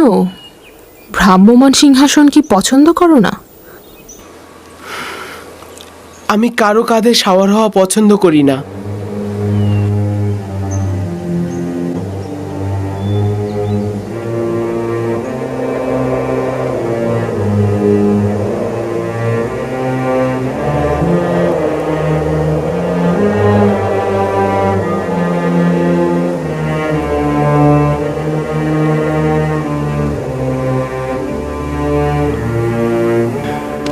বানু জুলেখার হুকুম মান্য করাই তোমার কাজ।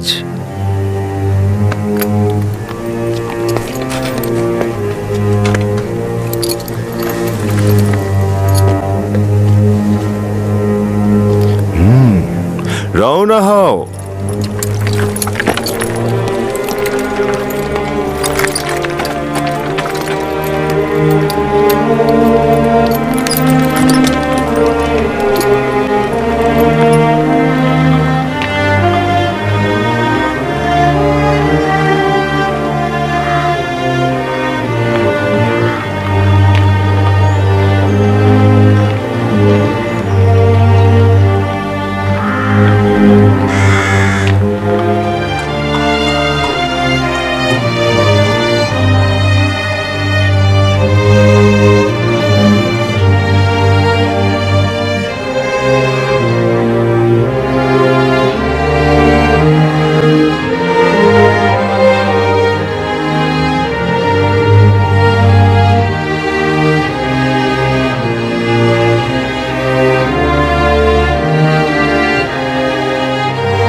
ওই যে পশ্চিম দিকটা দেখছো, ওটাকে বলা হয় মৃতদের দুনিয়া।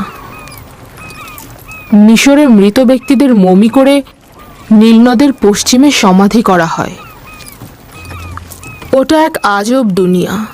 আমরা মৃত ব্যক্তিদের সাথে পোশাক, স্মারক ও হরেক রকম খাবার দিয়ে সমাধি করি, যেন মৃত্যুর পরের জীবনটিকেও তারা উপভোগ করতে পারে।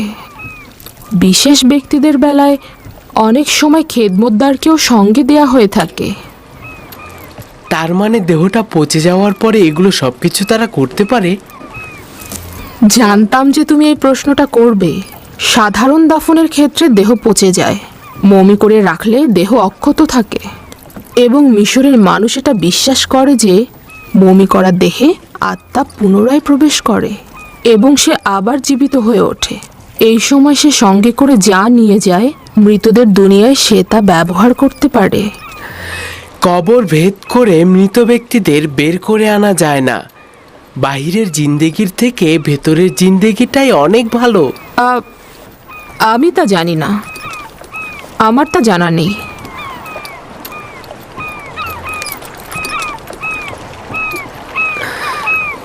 যদি আমরা এখানে বেশি সময় থাকি তাহলে বলুন না সিংহাসনটা নিচে নামাতে।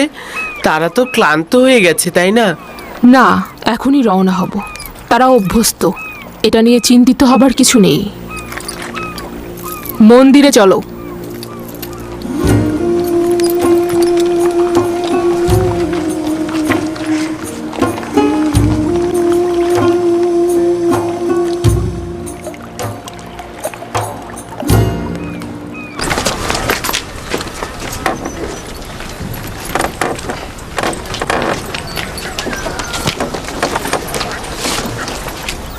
এটি আমুনের এবাদতখানা। আমরা এখন মহান খোদা আমুনের সকালে জাগ্রত হবার উৎসবে সামিল হব। তার মানে আমুন মিশরের মহান খোদা গতরাতে ঘুমিয়েছিলেন? হ্যাঁ, আমুন এবং অন্যান্য খোদাগণ রাতগুলোতে বিশ্রাম করে থাকেন। কিন্তু গভীর রাতে কোনো বান্দা যদি তার কাছে কিছু চাইতে আসে তখন? বান্দাগণ ও আমুন খোদার ন্যায় রজনীগুলোতে বিশ্রাম নেবেন। এবাদতের জন্য খোদাগণ দিবসগুলো নির্ধারণ করেছেন।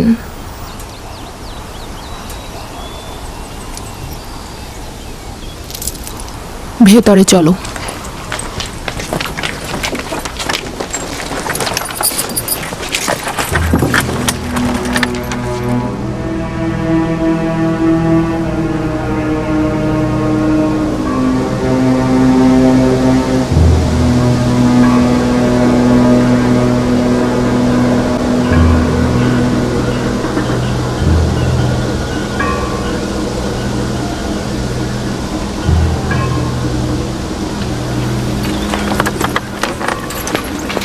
শুধুমাত্র আমুনের অনুসারীরাই ভেতরে প্রবেশ করতে পারবে। অচেনা ব্যক্তির প্রবেশ নিষেধ।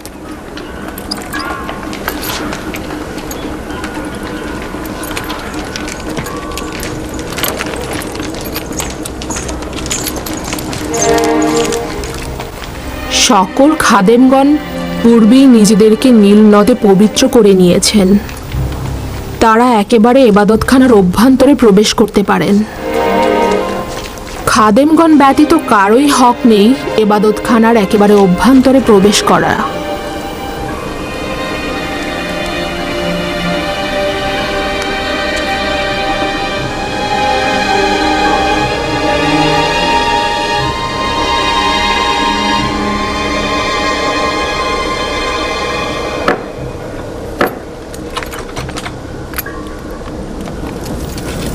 ওই প্রসাধনীগুলো দ্বারা আমুনকে ধৌত করে পবিত্র করা হবে। তার পোশাকও পরিবর্তন করা হবে। আকর্ষণীয় অলংকার দ্বারা তাকে সজ্জিত করা হবে। তাকে উন্নত সুগন্ধি মাখানো হবে এবং তাকে বান্দাদের ইবাদতের জন্য প্রস্তুত করা হবে। তার মানে কেউ যদি চায় নির্জনে একাকী ইবাদত করবে তাহলে কি সে পারবে না? না, আমুন খোদাকে শুধুমাত্র এবাদতখানার অভ্যন্তরেই এবাদত করা হয়ে থাকে।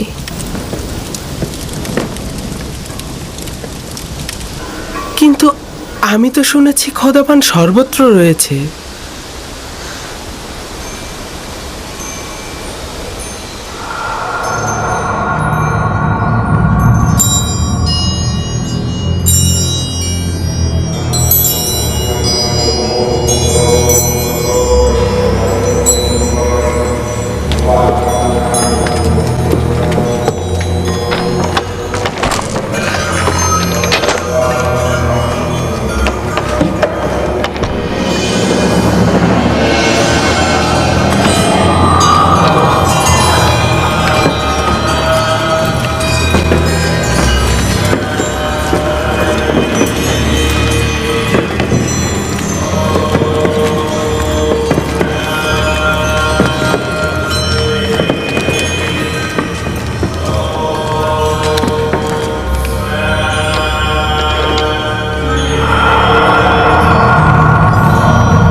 হে সমুন্নত আত্মার অধিকারী আমাদের আমুন খোদাবন্ধ, আপনি তো এতদিন আসমানে উড়ন্ত অবস্থায় ছিলেন।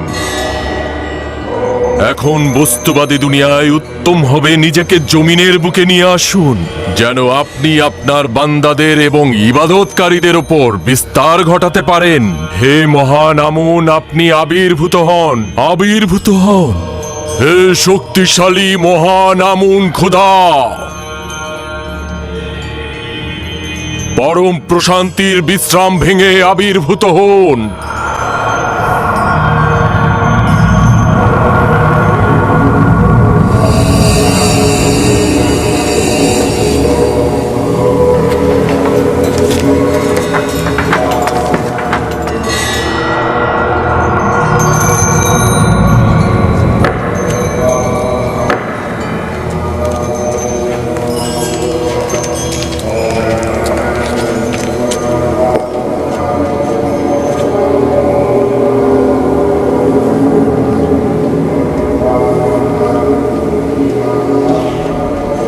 হে শক্তিশালী আমুন, আপনার জন্য আমি যে কোরবানিগুলো নিয়ে এসেছি সেগুলো আপনি সাদরে গ্রহণ করুন এবং হাদিয়ার বিনিময়ে আমাদের বরকত দান করুন।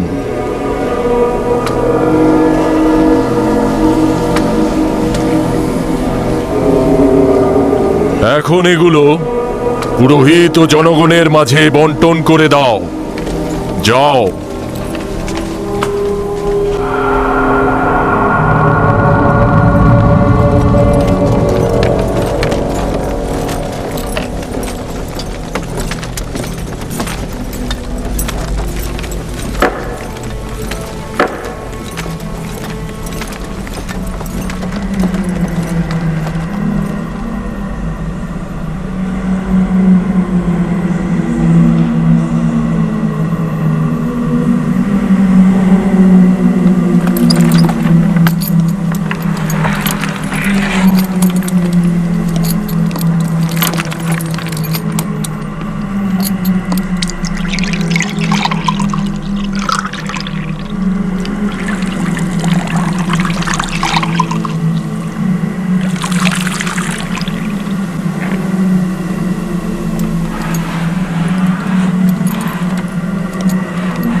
মহান আমুন, আপনি আমাদের প্রভু।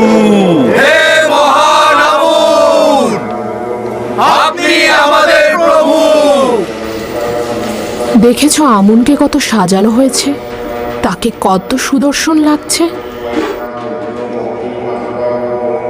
ইবাদতকারীগণ তার সোনার অলংকার চুরি করে না? না, খাদেমগণের হেফাজতে থাকে। কারো এত সাহসী নেই যে চুরি করবে। হেফাজতেই থাকা উচিত, না হলে সম্ভাবনা আছে চুরি হবার। আমি ভেবেছিলাম আমুন আপনাদের হেফাজত করবে, কিন্তু খাদেম ও বান্দাগণ উল্টো তারই হেফাজত করছে দেখছি। তাতে কি অসুবিধা? আমুন সর্বোত্তম ও সর্বোৎকৃষ্ট বস্তু যা আমাদের কাছে রয়েছে, তাকে তো হেফাজত করতেই হবে। মহান আমুন, আপনার বান্দাদের প্রতি নিয়ামত বর্ষণ করুন। বরকত বর্ষিত হোক হে আমার বান্দাগণ। আমি আমুন খোদা, আমি নিজেকে ঐশ্বরিক স্থান থেকে নামিয়ে এনেছি শুধুমাত্র আমার বান্দাদের পার্থিব জীবনের কল্যাণ সাধনে। আমার ইরাদা তোমাদের নতুন পথের সন্ধান দেবে, জীবনে প্রশান্তি আনবে।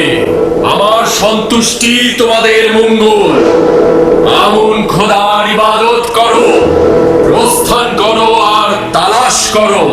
আমি সর্বত্র বিরাজমান, আমার ইরাদা তোমাদের কাম্য। মহান আমুন আমাদের খোদা।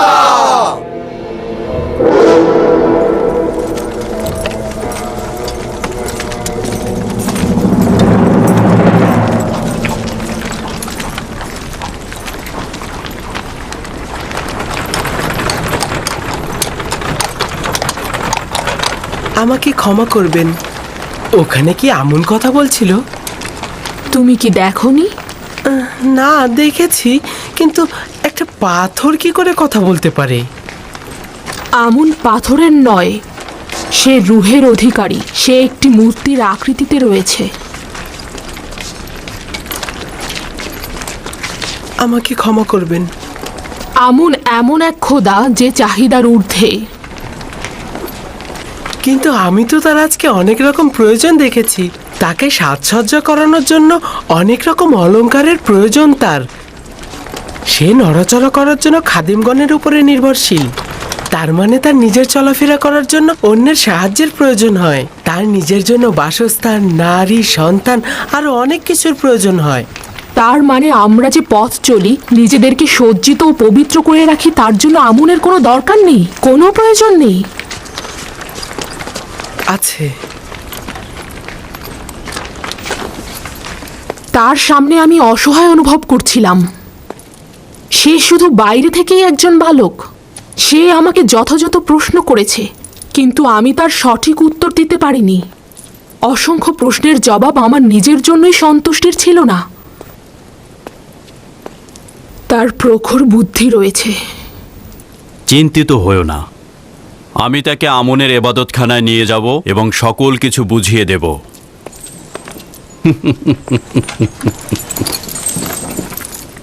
আমি নিঃসন্দেহে বলছি, ও আমাকে আমুন সম্পর্কে সন্দেহের বেড়াজালে আটকে ফেলেছে। তাহলে বলছো যে শিকারী তার নিজের ফাঁদে নিজেই আটকা পড়েছে। খাবার আসতে কত দূর? এমন খিদে পেয়েছে মনে হচ্ছে যেন একটা গোটা ভেড়া আমি একাই সাবার করে ফেলবো।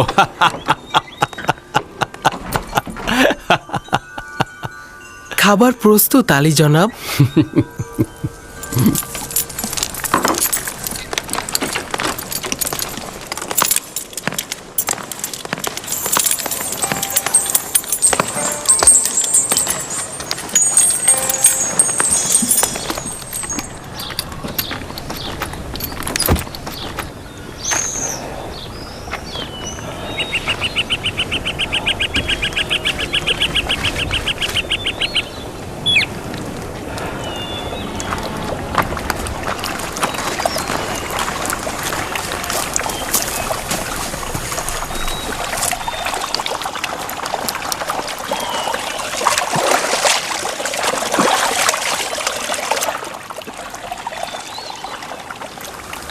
আব্বাজান কুড়ে ঘরটি তৈরি করে ফেলেছেন।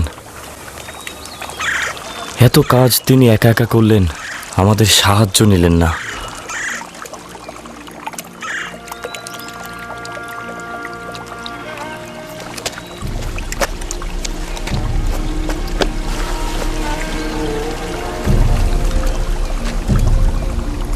এটি আমার দুঃখ বেদনার কুড়ে ঘর। এটি সেই কুড়ে ঘর যেখানে আমি আমার বাকি জীবনটা কাটাবো আর আমার ইউসুফের জন্য দুঃখ বিলাপ করব। আর এই পথের অগ্রভাগে তার ফিরে আসার অপেক্ষায় থাকবো আমি। আব্বাজান, ইউসুফ কি সত্যি সত্যি ফিরে আসবে? বলুন না। অবশ্যই ফিরে আসবে দিনে, আর আমাদের উচিত ইউসুফের ফিরে আসার জন্য অপেক্ষা করে যাওয়া। আপনি কেন চেষ্টা করছেন না ইউসুফকে ভুলে যেতে? কি করে ভুলবো লিয়া? যদি জানতাম সে মারা গেছে তাহলে কিছুদিন বিলাপ করতাম, তারপর ভুলে যেতাম। কিন্তু এখন জানি না সে কোথায় আছে। অবিরাম নিজেকে প্রশ্ন করে যাচ্ছি সে কোথায় আছে, কেমন আছে আমার ইউসুফ। না জানি কোন বালা মুসিবতে আছে, ডাকাতের হাতে পড়েছে না দাস বিক্রেতাদের হাতে পড়ে গোলামি করছে সে এখন। তাকে কি গুনাহ স্পর্শ করেছে? ভর পেটে আছে নাকি ক্ষুধার্ত অবস্থায় আছে? শান্ত হন খোদার নবী, নিজেকে এত কষ্ট দেবেন না। প্রিয় মানুষের মৃত্যু বেদনারও একটা সীমা আছে লিয়া, কিন্তু বিচ্ছেদের বেদনা চিরস্থায়ী, তা সহ্য করা দুঃসাধ্য। আমি সবুর করাকে পেশা হিসাবে নিলাম, তবে আমি অবশ্যই মিলনের আশায় রইব, অবশ্যই রইব।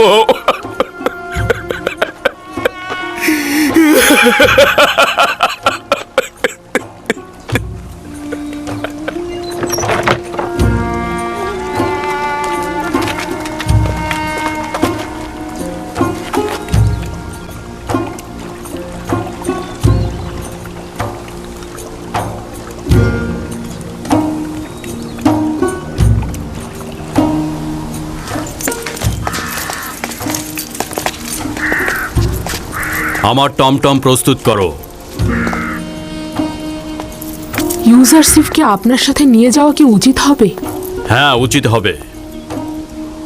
আমেন হতেব তার প্রশংসা শুনেছে, তাকে আমেন হতেবের কাছে নিয়ে যাব, এবাদতখানায় নিয়ে যাব। ভাবছি তাতে কোনো ফায়দা হবে না। তাকে বালক হিসেবে অবজ্ঞা করবেন না। সে যেহেতু প্রাচীন বৃক্ষ নয়, সেহেতু সে খুব নমনীয় হবে, তাকে তাড়াতাড়ি বোঝানো যাবে।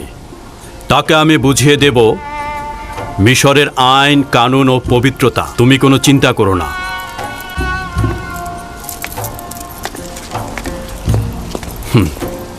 আমাদের ইউজারশিপ কি প্রস্তুত? জি আলী জনাব, আমি আপনার সাথে যাবার জন্য প্রস্তুত।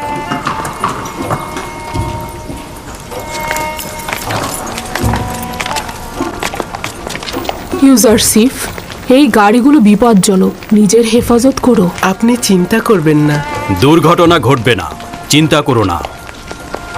টমটমে আমার পাশে, আমি তাকে দেখে শুনে রাখবো। আপনিও লক্ষ্য রাখবেন নিজের প্রতি।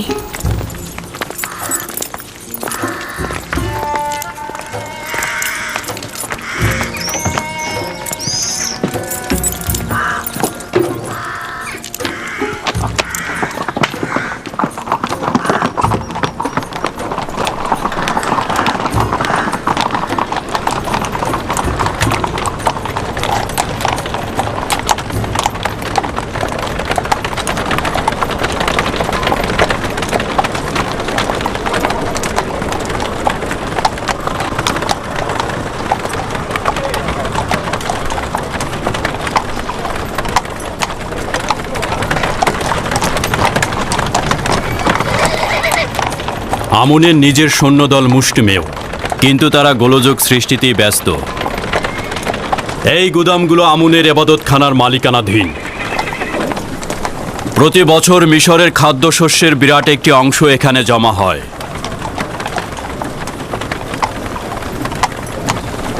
খাদেমগণ এই ভাণ্ডারের মালিক নয়।